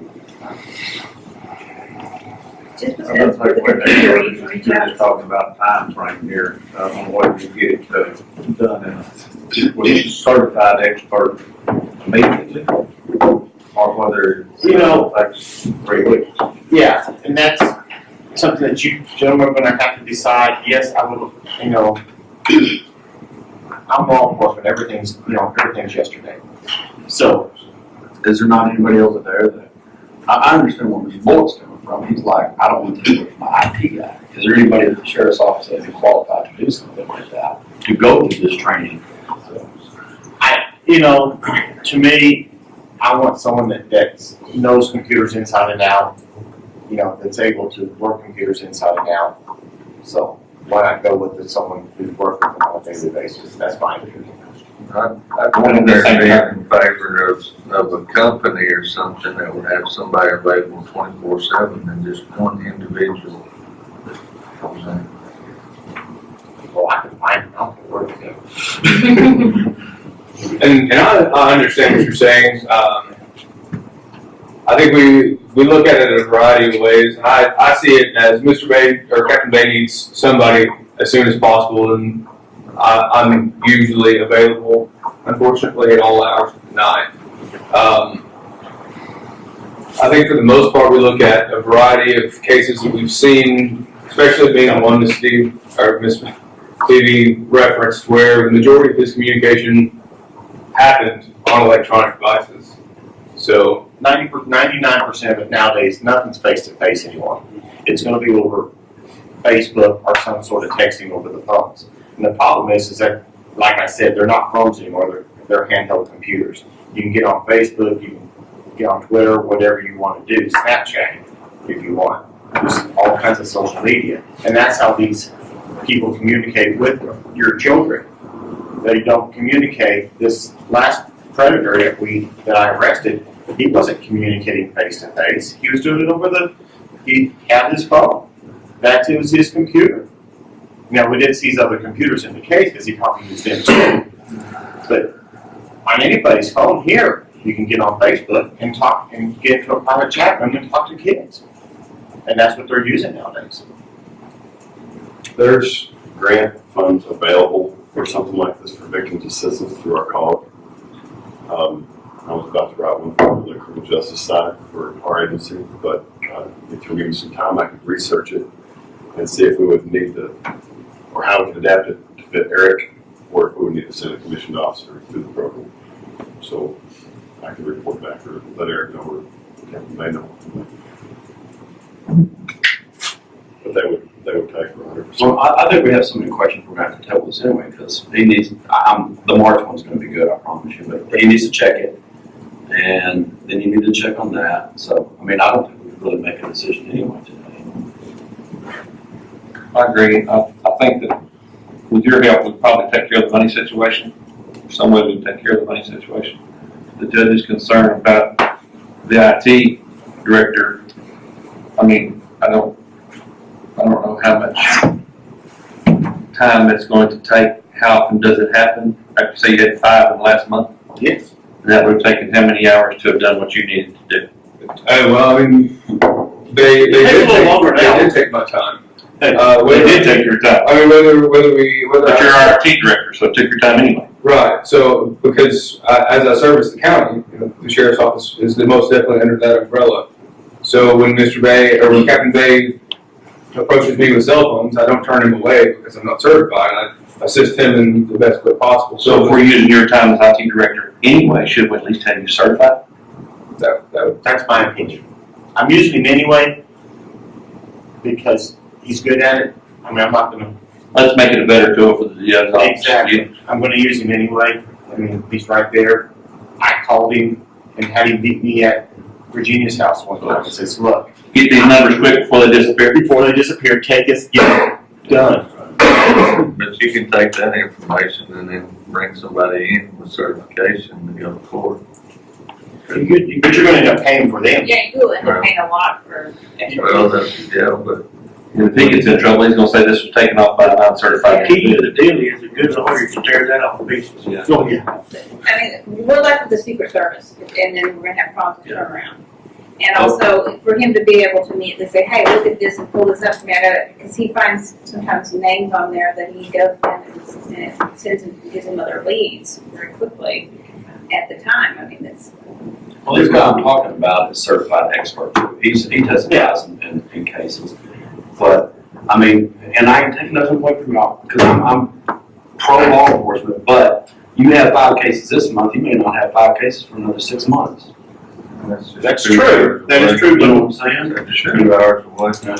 but some things, the way the trend's looking. You're talking about a testimony difference between an IT director and a forensic expert. Right. Which he could be a forensic expert who's in the school certification. I understand what you're getting at is that my title and my role in the county should technically suffice for my extraction and that I have maintained my job for X amount of time. But I think we could look at it as in the court of law in the district court when you're looking at felony cases, I am most definitely the low-hanging fruit, being the one that I'm extracting the condemning evidence against them. I mean, I'm no lawyer, but I know that if it was me on the other side of the table as a defense attorney, I would go after me because I seem to be the one that's just an IT person. Yeah, you change ink cartridges. Right. But just because you get this position too, doesn't mean you get a pay increase. That's not what I'm looking for. I'm always welcoming one. You got a business relationship with this guy you're talking about? Do I? You got a business relationship? I have. So No, I have no kickback or nothing. I'm just suggesting. No, I'm just saying you've had a business relationship before. I think the fewer hands that that thing is, when the device is touched, the better off you are too. I would feel far more comfortable sitting on the stand knowing that I have certifications backing my ability to pull this information. And I think Dee would probably sleep a little easier knowing that if I was set to testify the next day that there's a little bit more packing a punch instead of just an IT review for a county. Does that mean we need to have an assistant IT person to take care of the printers going down while he's on the stand? Well, we're right there. We don't have anybody doing it while he's on vacation or Christmas. Yeah, and it's not, when you're testifying, ma'am, it's It's not. yeah, it's not like you deal where you're gonna be on the stand for 3 or 4 days. You know, it's like gonna be like an hour, yeah, it's gonna be like an hour or 2 testify and go.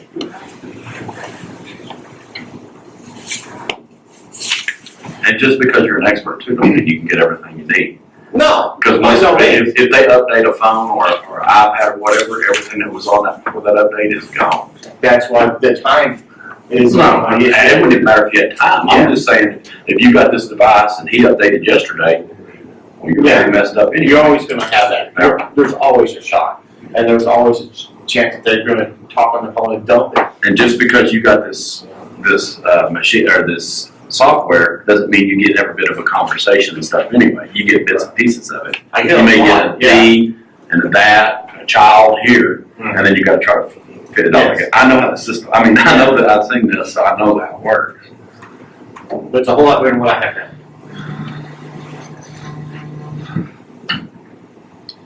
It's not NSA quality yet. Thank God. Matt, do you think you need to get your guy up here, try to explain a little bit, selling his service? Well, I spoke with this guy today. I told him I'm totally 100% separated from him, so I have nothing to do. But yeah, he could come up here if he wanted to explain his service. It's whatever y'all want. Is the question on the agenda, consider out-of-state travel, is that still the question, or is now the question in-state travel, and the question turning to purchase of hard-to-learn software?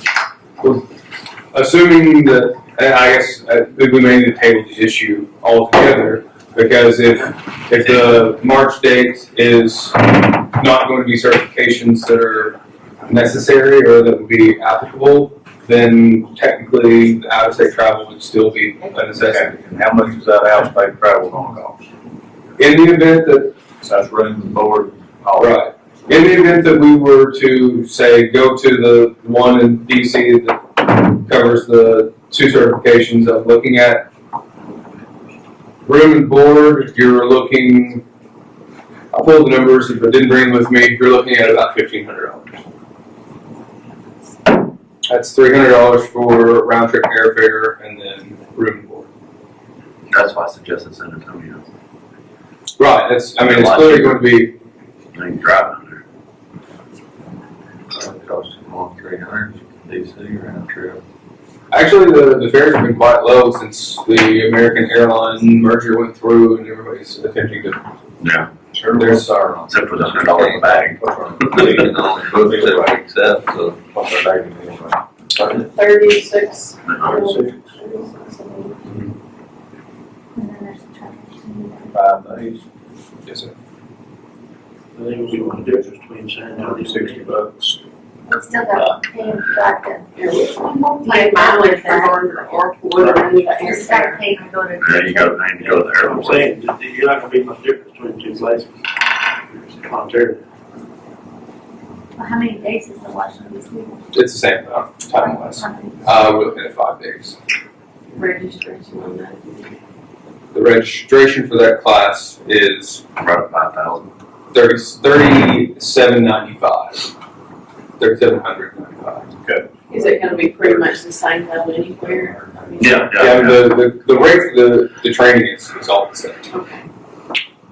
Looking at some over $5,000, right? Or to 250, for training and certification. And that's on this Florida, right? No, this is Washington DC. That's what? Washington DC. Washington DC. But John, don't forget, there might be funds available, you know. Budarf's gonna check, there might be. Yeah, that's why I'm saying we probably need a table and let Eric check on Right. the San Antonio thing, let Jim check on the. Well, in the event that I'll get with Dee and we can take a look at possibly a court date for one that the main one we're concerned, or that I would be concerned about testifying, if that's necessary. That's the one that I'm trying to get in this certification prior to. So. Okay, that's it. I think out-of-state travel, the list, as it's listed on the agenda, out-of-state travel for education should the issue of today, we'll have to postpone the equipment thing or software till the future agenda. So are you still looking to are you looking to table out-of-state travel as a consideration, or? I'd say we table it. Just table.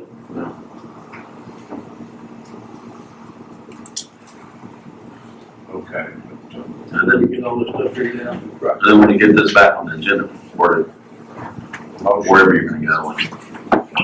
And then include the hardware too. Yes. Tammy? I had, consider out-of-state education travel for, IT directors and purchase of equipment, hardware and software.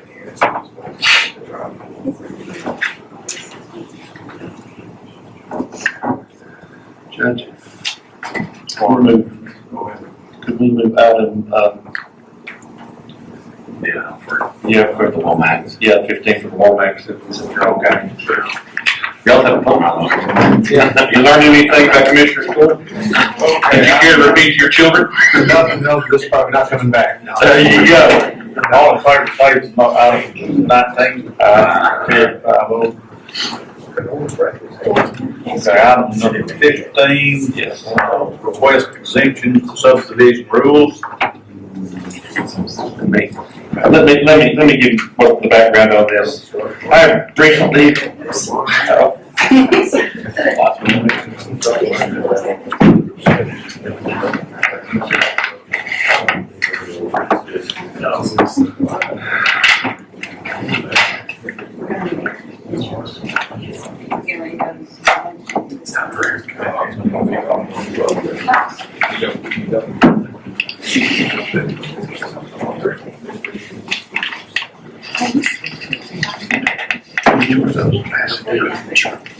okay.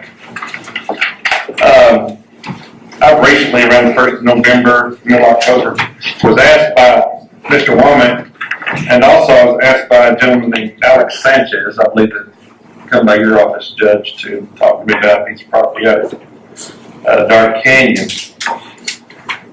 And, of course, the subdivision rules are quite extensive, complicated, to say the least. Mr. Sanchez was asking whether or not he could make 5 subdivision lots out of a piece of property a little over 4 acres. So I told him that I thought that he would have to go strictly by the rules of what was written in the subdivision rules. Whether or not there was water available there would be a big question, and those kind of things. Mr. Womack has a little larger plan in mind.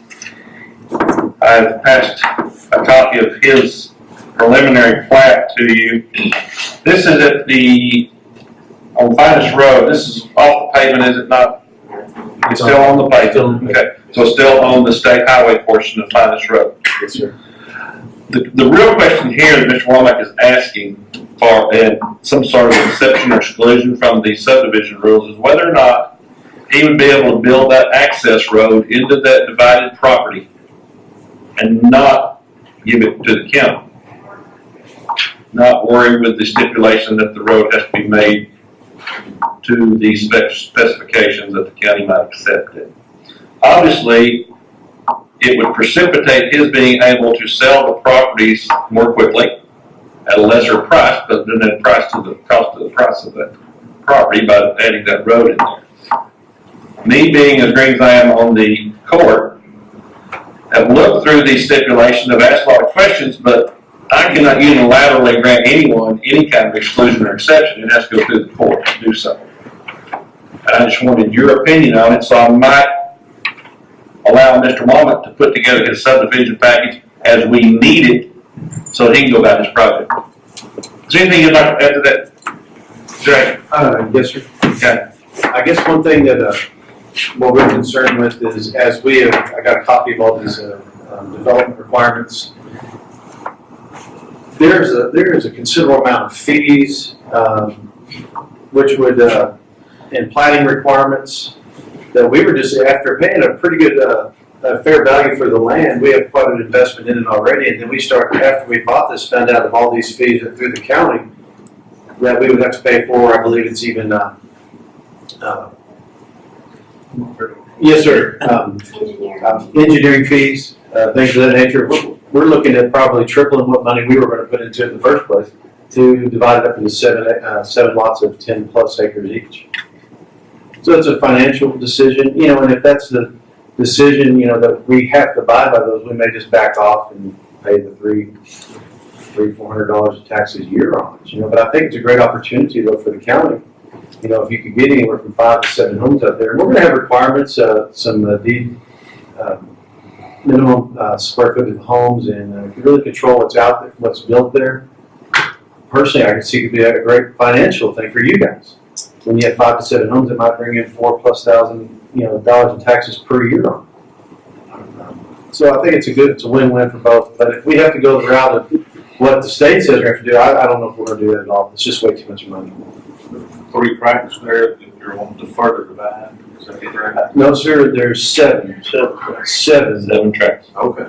70 acres, is that right? 78 acres. And I know according to the state, it has to be over 10 acres each. I think the smallest in there are 10 even. So if we need to do a readjustment on our, on that survey, that's not a problem to make sure they're all over. It's not a big deal at all to us, but. Well, are these already flagged?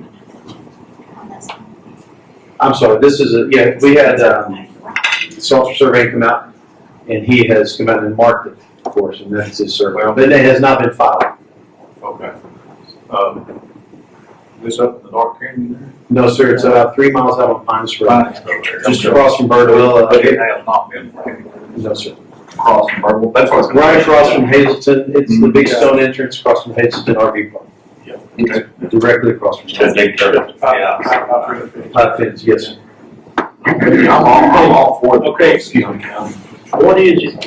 You said the road, But our subdivision rules need to be looked at, right on it. the road that you're saying you want to not go to specs on the road? Not necessarily. I would like, if we want to construct and build a road, we want to build a good road to specs, but we want to make sure it's privately taken care of by the owners of those lots. And, whether it be a homeowners association or something with that right there in mind, we will all be responsible for the care of that road. So it could be a gravel road or it could be a paved road. Right. You're gonna take care of it. Yes, sir. I'm not real clear on all the rules, but if you make that road spec, I don't know that we can shut you down. Well, I don't know, sorry, especially. I don't know that we can shut you down if you make this road a spec and keep it private. He can dedicate the road, that road to the public. You do not have to make the court does not have to take it into the maintenance system of the county. We don't want to maintain it. But sometime in the future, if we decide to, we'd have to be stuck, right? The thing No fair decision. that we're not seeing in this deal is, I think, is say you sell all those lots, those 7 lots, and you say, all 7 of those people one day say, well, we're not getting this is not being maintained like we like it to be maintained. We're gonna sign a petition and say, you know what, we'd like the county to come in here and petition the court to take over this and take care of it. That's another possibility. That's just another thought. But that would be between him and his landowners having sold it, would be between the landowners and the county, because the county can always say no, right? That's right. But you can't. We can't, if the county were to choose to take for the accept the road into the maintenance program, we could write specifications on how that road right away would be constructed, but we couldn't make those any stiffer than the next to The minimum standard. Yeah, right there. So we get some gravel, we could. So if the landowners came to us, we said, sure, we'd be glad to take it, but you've got to bring it up to minimum standards for the county. Yes. But that's if we said we'd take that. If we said that. Yeah. He can do that, and we don't have to accept that into the maintenance system, and he can't provide maintenance until something like Commissioner Wiley would to come to service, like a petition of the residents or something like that. The court would still have discretion on that, but it might make an issue at the time. Yes. We wouldn't be required, I think, to take it. Well, each property, their property boundary goes to the center of that road. And so they actually own up to the center of the road, so the road is not belong to us, it belongs to the property owner. Does that make sense? So we make sure that the survey, but the road is not our only concern. If you get a copy of all of the stipulations, your subdivision stipulations from the state of Texas, which we did receive a copy, they are extensive, from several stages of platting, engineering fees. It is just, and I have a copy of them, but I mean, it is extensive. They're made that way for a purpose. There is, and so that's why we're just having a discussion with you guys to get your input. We started with Mr. Sykes, but of course, like he said, he's kind of new to this, and so I wanted some of you guys that have had more experience with this to help them, with that. We do have plans with Fort Belknap. We already have approval from their engineer in Wichita Falls to run a water line that will be connected on both in two places. It will begin on Finest Road, run through the property, and end at the other end on Finest Road, so that it will have adequate water pressure. We won't have the issue like we had at Timber Ridge, which we lived at Timber Ridge and we dealt with all that water pressure. That will not be an issue. So they've already approved there's plenty of water. They've approved there's enough water for that many homes, if there ever was that many homes built. I mean, there's, so that's not an issue. Encore has already came out and looked at utilities, and being able to provide electricity to the homeowners, that kind of thing. But I guess the bottom line, like Jake talked about, is just what you guys are going to require as far as do we have to go through all of the engineering and the planning and just all of those regulations. And if that's what your decision is, we respect that completely.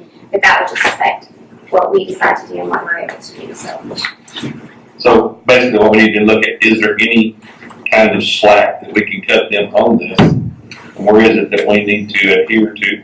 Well, I want to go back and review those rules and regulations. If you go to waiving particular parts of it, you're going to open yourself up for setting a precedence there to waive certain things for everybody else. What is it just exactly are you requesting that we do waive? Well, like my wife Robin said, we're just all these fees and requirements to plat. There's and all the engineering fees. We do want to build a road to spec. We want to build a good road, but we want to make sure we properly maintain it. We want to make sure that they have proper water, which has been okay for that. We want to make sure they have electricity provided. Other than that, we're all going to take care of the road and we'll build our homes out there.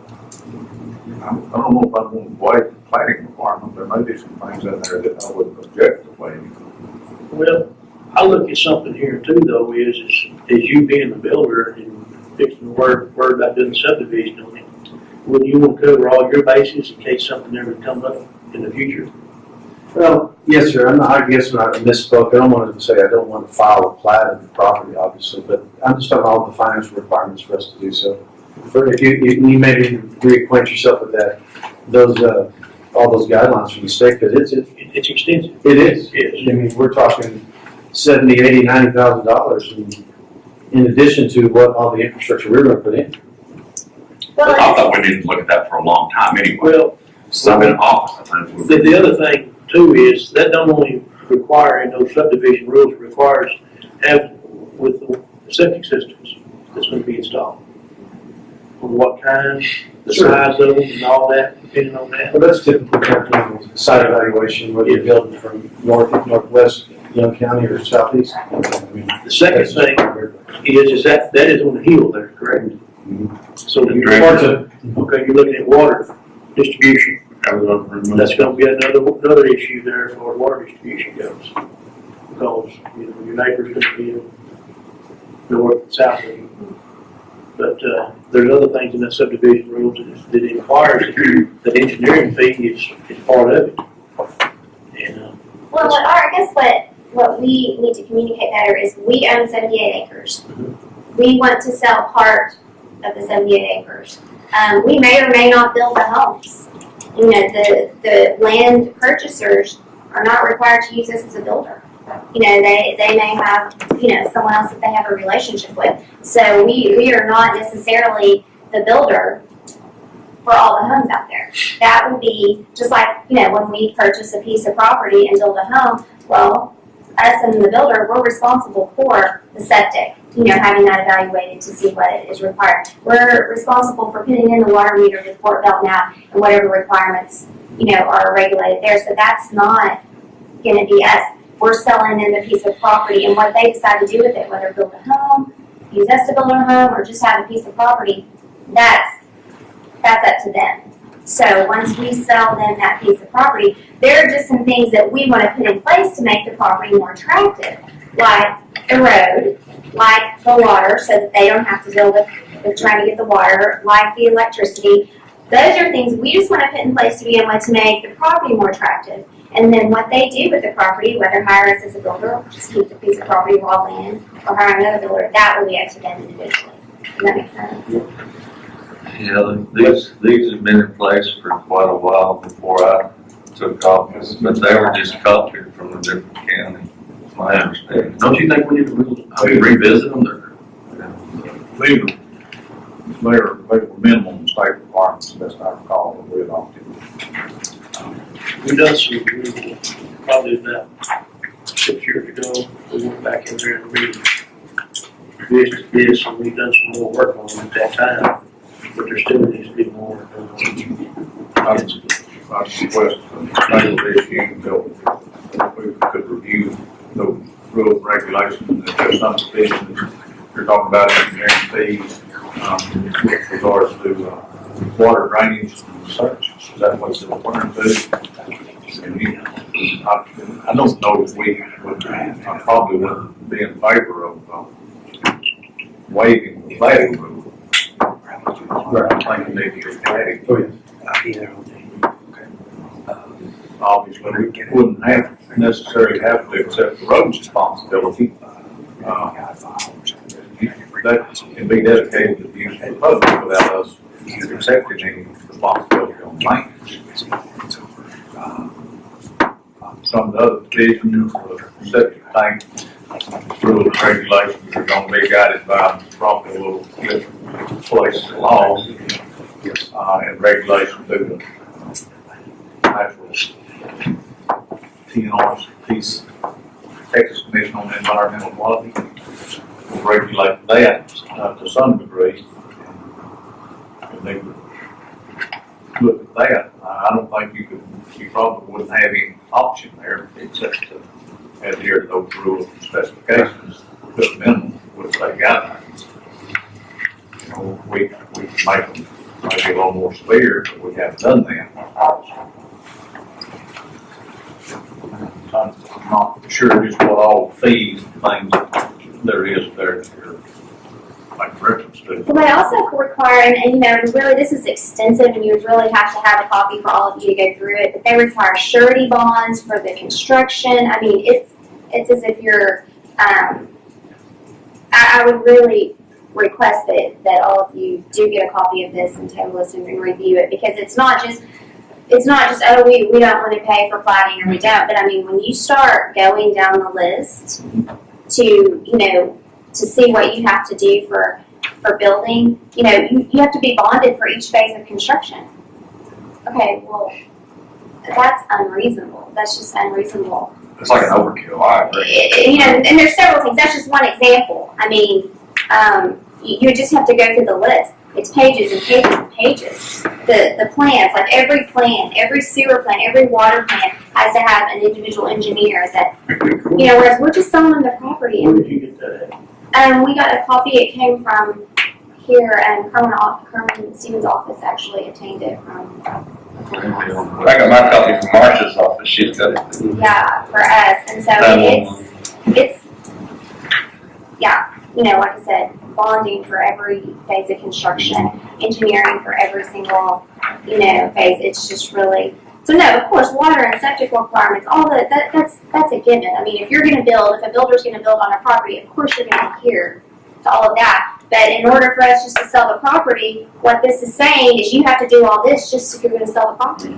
Some of that you're reading off there is referencing a number of residents on the same septic system with regard to that engineering study. Now, single residence, in most instances, would just have to follow the guidelines that's applicable to a single residence. That uses less than 5,000 gallons effluent per day. Well, for instance, we've already invested in a engineered plan that from Fort Belknap to have the water engineer, and it has come back and saying that we have to do this again. We have to do it another time, and I don't know. Because According to it's this, just part of their requirements, that's what I'm saying, so we would just ask for you to review these, you know. I think that's a very good request. and there's also a breaking point there when it talks about sizes of what you divide into things that are 10 acres or smaller and those that are over 10. And all these are going to be over 10, and there were some, but there was nothing that truly, I'm not sure why they had a breaking point there, because there was no exemption that we could find. It doesn't change anything, but It didn't seem to change anything, Yeah. but it does mention it. But I couldn't see, we could never find where or what is advantage is it to have things that are 10.1 acres as opposed to. Yeah, I was told that 10 made a difference, but it doesn't. They just mentioned the 10, and then it's the same on both sides. If you can find something where that would be to our end, that'd be great also. We're just not having much luck there. I think we need to help out guys like you. I'd love to see Young County grow and us not restrict people that are trying to help the community like they are. So we need to do what we need to do to help. There's some state exemptions for lands being passed from family to family. I guess you'd call it exemptions, if you will.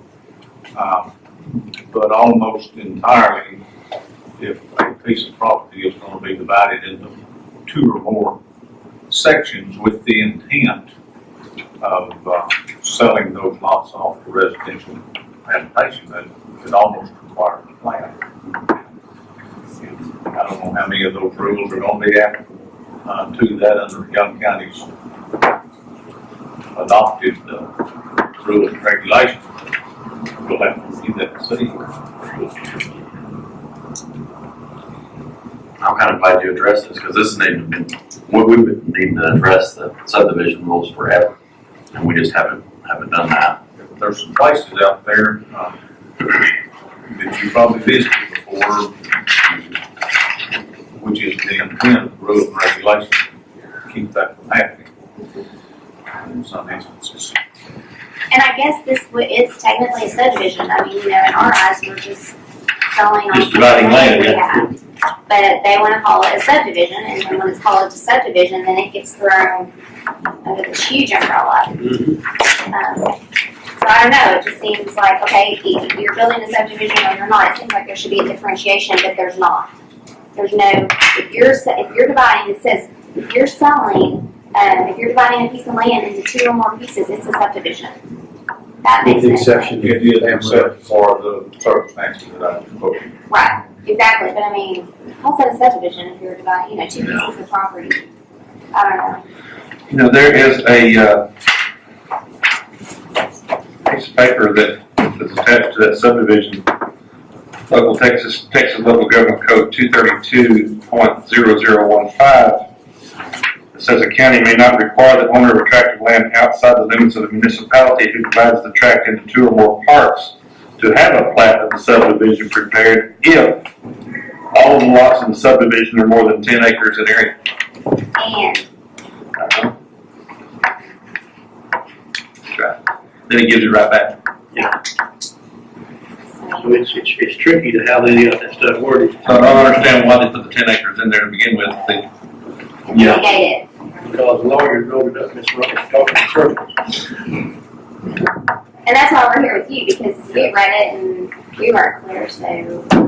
Well, you're talking to the point of change. That's, We gotta review this and see how much change we can do. know that we want you to succeed in your endeavor, but we want to make sure that it's done properly and so do you. Yes. Let's table this till further, we can just review this till next meeting.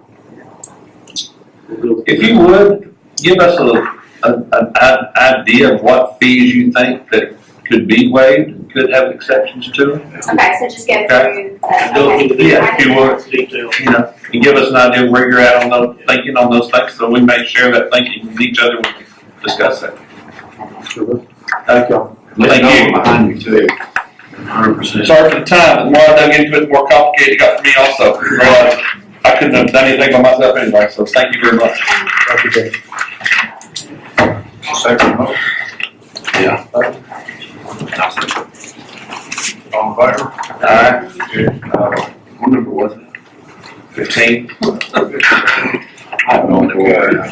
Can we, Lauren and Fran, Yeah, okay. I'm sorry. Let's run down here to, consider authorizing joint primary elections on roll.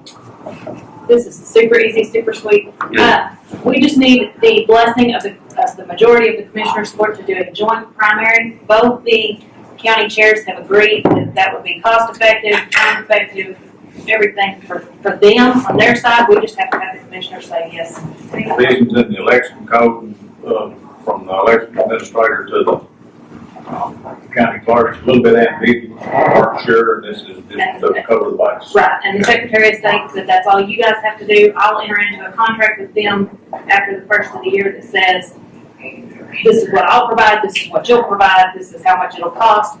But in order to do that, I have to have your I move to authorize joint primary. Second. Third. Saving money, it's saving money and time, it sounds like to me. Thank you, gentlemen. For being, Merry Christmas. Thank you. Judge Johnson, who seconded? I did. All in favor? Alright. I think you get too close. Okay, let's see. Run back up to 11. Shortfall and insurance. Oh, that's me. Don't We kill me. always got a shortfall, I make a motion to take care of it. And I will say, I had brought everything up for next week, so. Our stop loss started over October 1st. Our stop loss runs from October through September. Your $500 deductible and $1,500 run from January through December. So, having said that, there's some people, having some things done. And one thing, all the people I had on stop loss, we got with the insurance company in, like, we saw what was coming in September. I said, anything you get on these people, let's get them through, and they go under the 30, and they did fantastic. We had some big bills come in September, but we've already received all our reimbursement. So, having said that, with the runs I have a couple of, I have one that's nearly up to the 35 and another one that's in the 20,000. So, and then just the small stuff. After we pay the checks that we receive a check run every Friday. So last Friday, I got a $12,000 check run. Come January 1st, I have to pay Group Resources and pay for our life.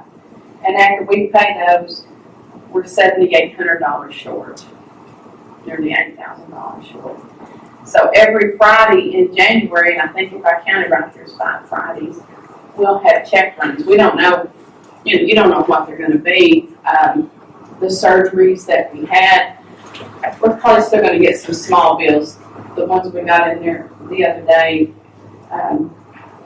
it was pretty big. So it sucked in all the money that we put in at the end of the month to pay. We pull out the budgets. That check was, 50-something thousand? That's already been put in, so. What was what number did we apply? How much? Got my budget.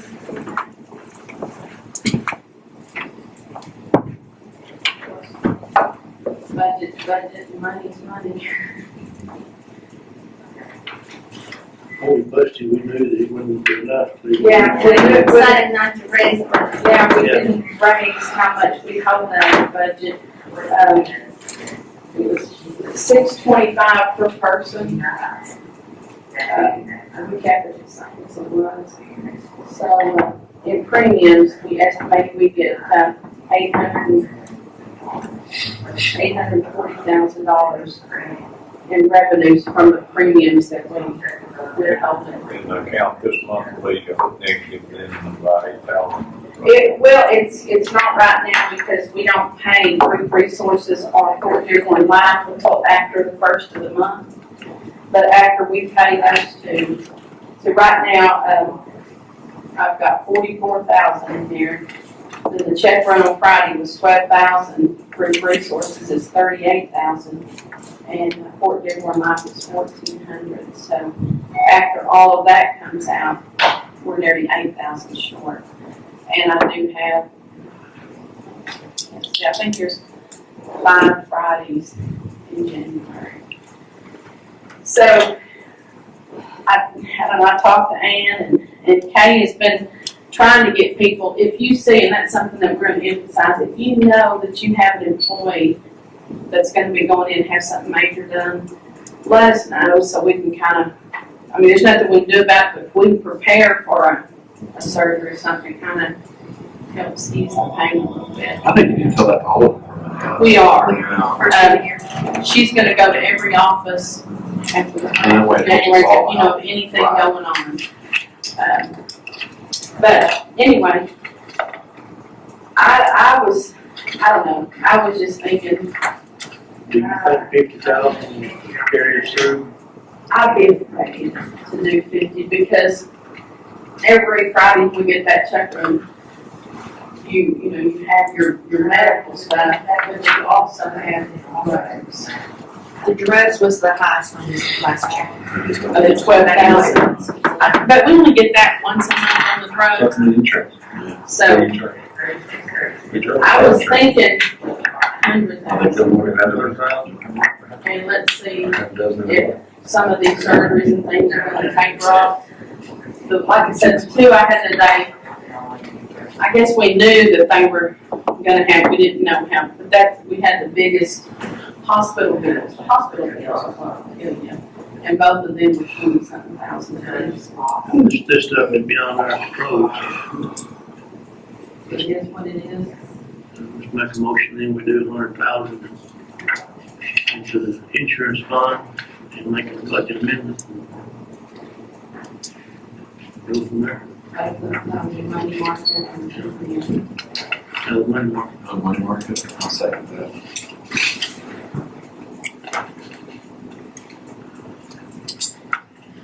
$400,000. Move forward. Let's just hope that this may be the only 100 we have to move.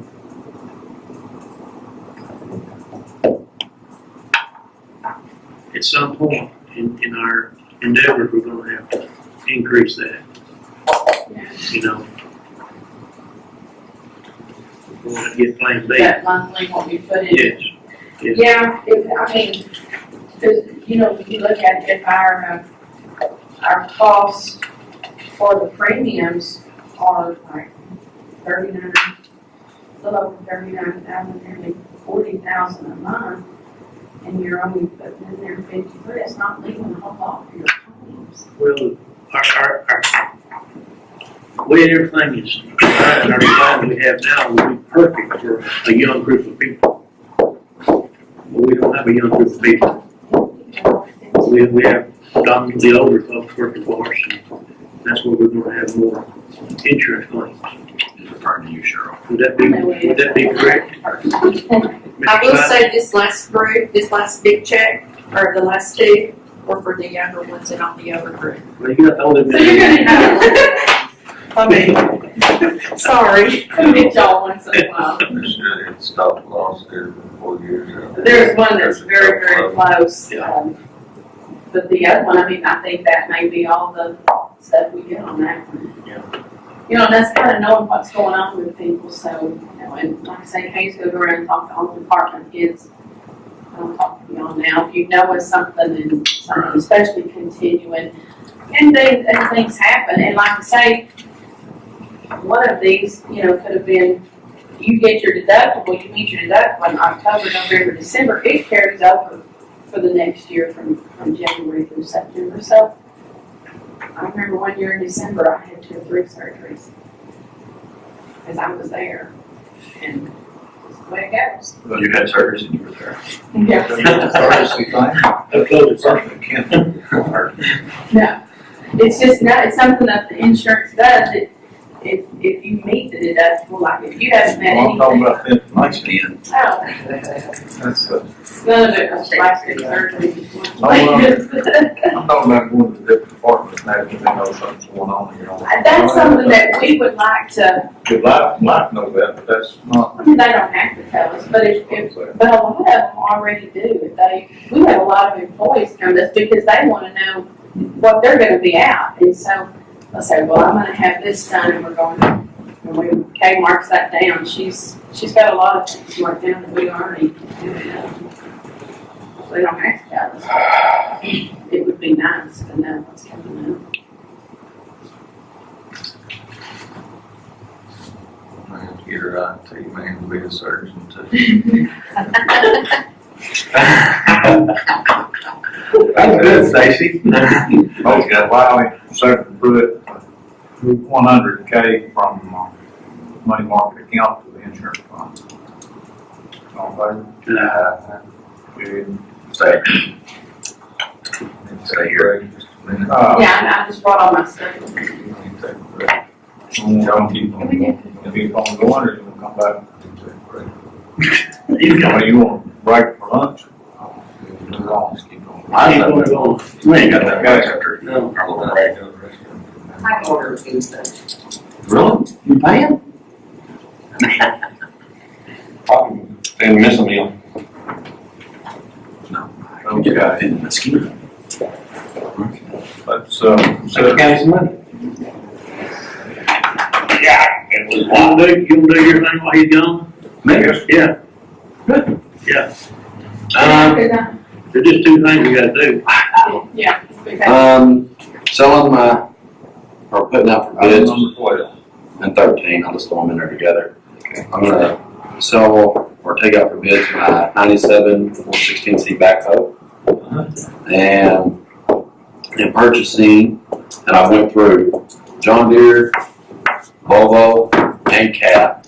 And Volvo, I wouldn't ever buy one in my life. It was between the John Deere and the Cat. Actually, Cat was a little bit cheaper than the John Deere, so I went with the Cat. And Trading that again? no, we're not gonna trade it in what the bids on my 97. Okay. So And that, this is gonna be all through? Yeah, who has that new place at Stewart's? Is this gonna be a lease? it could be, I guess you're gonna wait and see what you At least get on your, when you're selling, and you're gonna put that down on your new. And he said I wouldn't even be looking at a payment until March, February, March. But then we'll see about financing and what the interest rates and all that. Right. Okay, but to sell the one, the 97 Cat 416,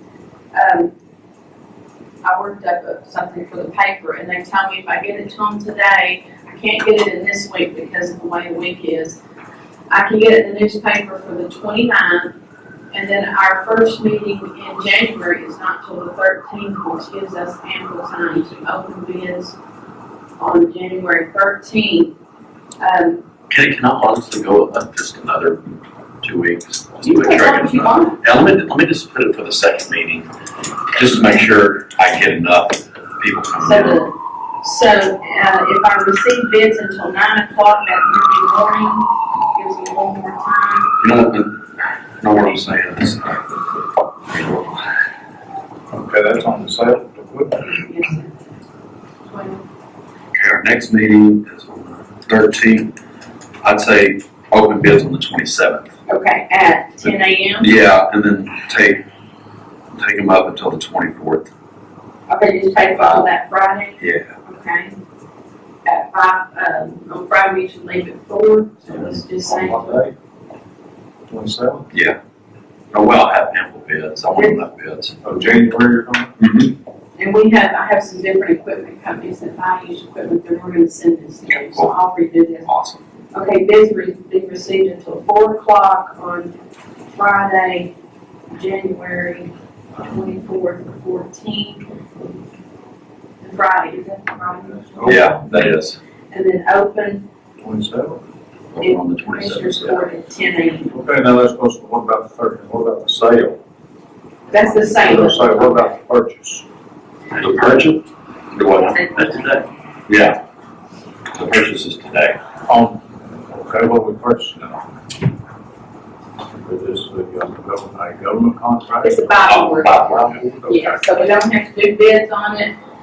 It's a backhoe, purchase price is $91,786. And like I said before, it's for the buy board. But I guess what you get on this, you're gonna apply it and do a lease of some sort. I understand. Yeah, I know, I kind of jump around. We're good. I have a hard time explaining things. So, I guess we need a motion on him selling the 97 backhoe, and open bids on the 27th. Four-wheel drive or two-wheel drive? Oh, the new one? Those two. What I'll do, if anyone calls me, wants to look at it, or wants more information, I'm gonna give them your number to get a hold of you. And if you wanna write some things down for me, and then I can sure pass. I think you wrote everything down, 416. Matt, you wanna bring it to precinct 1 yard where people can see it easier? Yeah. Now sitting out there in lights, bill, I might be able to find something. They don't mind coming out there. No, they really don't. I mean, Okay, I'm just trying to help. I've had somebody, I'm just trying to help. All right, forget it. oh, thank you. You're welcome. Sir, What's the new one? the new one is, 420, John Deere, cab. Four-wheel drive. Souped up purple George, Got my grips. Yeah. 2014. Once you walk the lanes, out lights, And bouncy rocks.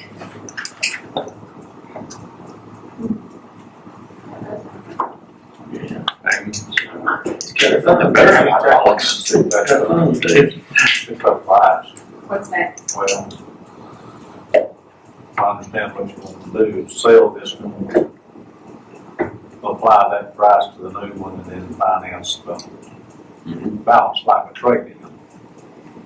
You better check on that and see if that's happening. Still with the Bible. Yeah. I think we did on something that Stacy did, he paid down and we just released the remaining balance. But we still were able to buy it through Bible. Wow.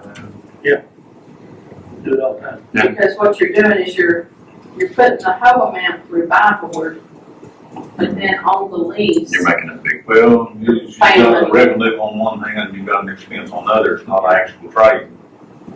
You're not trading with Caterpillar, or you're not trading with, you're not trading with the financer. You're just applying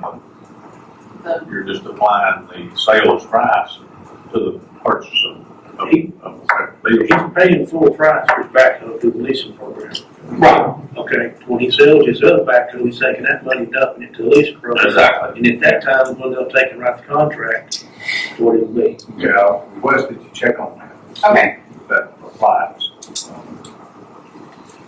We've got two different processes going on there. Yeah. Buying and sales, we don't have trade. Buying from one group, selling to another group, and then paying the difference to a third party. I just know it makes more often than just what it is to have behind. Yeah, well, it's probably would. Yes, and he is gonna get us some pricing because he says he can beat the interest rates. Yeah. Stacy may come talk to y'all in January, maybe a little bit. Stewart. You said that American Bank? No. He was with American Leasing. No longer? He's now with First National Bank of Texas in Wichita Falls. Wonder if that bank will get good cookies with those. I guess we'll probably find out. I bet we do too. Nothing but a Motion approved, a second. Second by who? Everybody consider bids for sale of equipment. I'll say No. Received by 4 p.m. on 24th, and be open 10 a.m. Yes. on the 27th. Who second that? I did. All in favor? Carried. Got a motion? Me. Good. A second by. Okay. Purchase on this new equipment being a, got rid of tobacco. 2014? Through the buying board. Yeah, and that's, for buying that from county. At $91,706. $91,786. I already know what. John Deere was 93. That's the man, you already know what the payments are going, ballpark figure on the thing. What do we figure the payments were gonna be? All in favor of that motion? Carried. I'm thinking Think you got it. Huh? Think you already got it.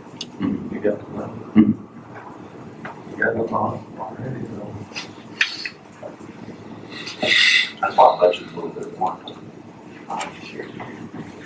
We've got 14, 15, 16, consider courthouse drainage. All right, real quick, short and sweet, we've dug up the drainage on the northeast corner, discovered that it wasn't the French drain at all, it's the pipe that's going out to the street from the courthouse. The old clay pipe, it has collapsed, and we're probably going to have to bore it, insert it, in order to get that drainage to operate properly from the courthouse. You know how far the clay pipe goes? We did that. We did that. City did that. Yeah. The city's want to check it out for us. Don was there. Yeah, we bored it past. Where that clay pipe stops is where the walkway goes up to the gazebo. That's where it stops. And it's clear from there, but the problem is down in the ditch, where they tied the clay pipe together and the plastic pipe together, they went in about this far. Well, it's going downhill like this. So whenever it comes up there, you don't have about that much room. Those holes should have been put on top. Right. On that French drain instead of on the bottom. Because the problem is you gotta push it that far, and you won't push it uphill before it starts running out of the French drain. Did we discover where the water is coming in over the courthouse? It's backing up. It's backing up. Back up, water Yeah. coming out the French drain? Yes. Right. Yes. And water has no place to go when it comes out the French drain. And there's a collapse there just about 3 foot from the curb where the collapse is. And that needs to be fixed there. But they make a boot that'll go over that PVC and then go over the clay pipe. But what needs to be done is that pipe needs to be cut off, raised up higher, even higher than what that drain is. We're be going downhill to the uphill. And then you encase that, if you put that rubber on there, then you put cement around it. It'll take care of itself. And those are all primary roof lines, is that right? Yes. And there's still the question of where that water is going into the basement, into that sump in the boiler room. Still haven't got it uncovered to see what's in there yet, so. We've still got some drainage work to do. Don's getting us some numbers together. We're just discovering what the problems are. Okay. Anything else? I'm done. Let's get, No action? no action, just reporting. Okay, item number 17, be Dane Miller's formal written opinion regarding demolition of OJ. I believe we've all got a copy of that. I'm moved, since he isn't here, we table it. Well, I'd like to have an opportunity to read it and decipher it myself. So table it until next meeting, please. Very well. Motion to table, Mike Sykes. Second. Good. All in favor? Okay. Item 18, consider road crossing application permit for Butler Loop, Young County. Yes. Butler Loop, that's Young Road, or that's LC Young Road? Yeah, I haven't heard a thing about this until this moment. How long have they been planning on doing that? Excuse me? I said, this is out there in precinct 1, so Butler Loop. Butler Loop. precinct woman. Did I send all y'all, or did I send that to you? Who got it? I didn't get it. Like I said, it was last week, late last week. They sent memo here on the 17th, Tuesday. I'm going through my emails again, and I haven't got anything on it. Well, tell me what's going on about that. Well, it's fiber optic line that is gonna go from 26, what's the number of the Red Hawk Road, 26, 24? Red Hot. 2652? 52, all the way across 1769. They reported it as on the north side of the road and going across that private lane, which I think, what's that name of that, right across from Butler Loop? You'll see. Cleanly. In reviewing that map that they sent, it does go under, it looks to me like Butler Loop. Of which they'll need a For permit? Permit for. They sent the permit, they haven't sent the check, but informed me that the check was in the mail. Have you ever heard that? Yeah, I have, and I don't doubt it until it does right. Also, they've also got a project going on out in the, near the old Bunker Road. Well, you know, I see no reason why we shouldn't grant it if they're, once again, filling out the permit and paying the proper fee, and if they've got it planted properly, yeah. They've got one going on at the, on the Country Club Road. But none of those have any road crossing now. I think the ones in the Country Club Road, I think, is going in the conduit, or the ag is going there. I'll second. They're saying here that all road boards are being engaged in 4-inch conduits. I'll second Michael's Okay. motion. Who made the motion? Mine did, I say. Let the guy who wrote it.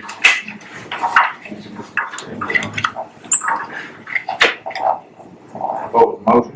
I move that we allow, okay, that permit as soon as payment's received. Pending permit. Pending fee. Pending fee.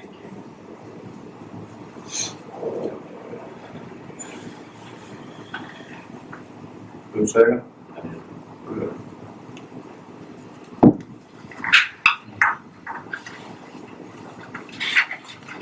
All in favor?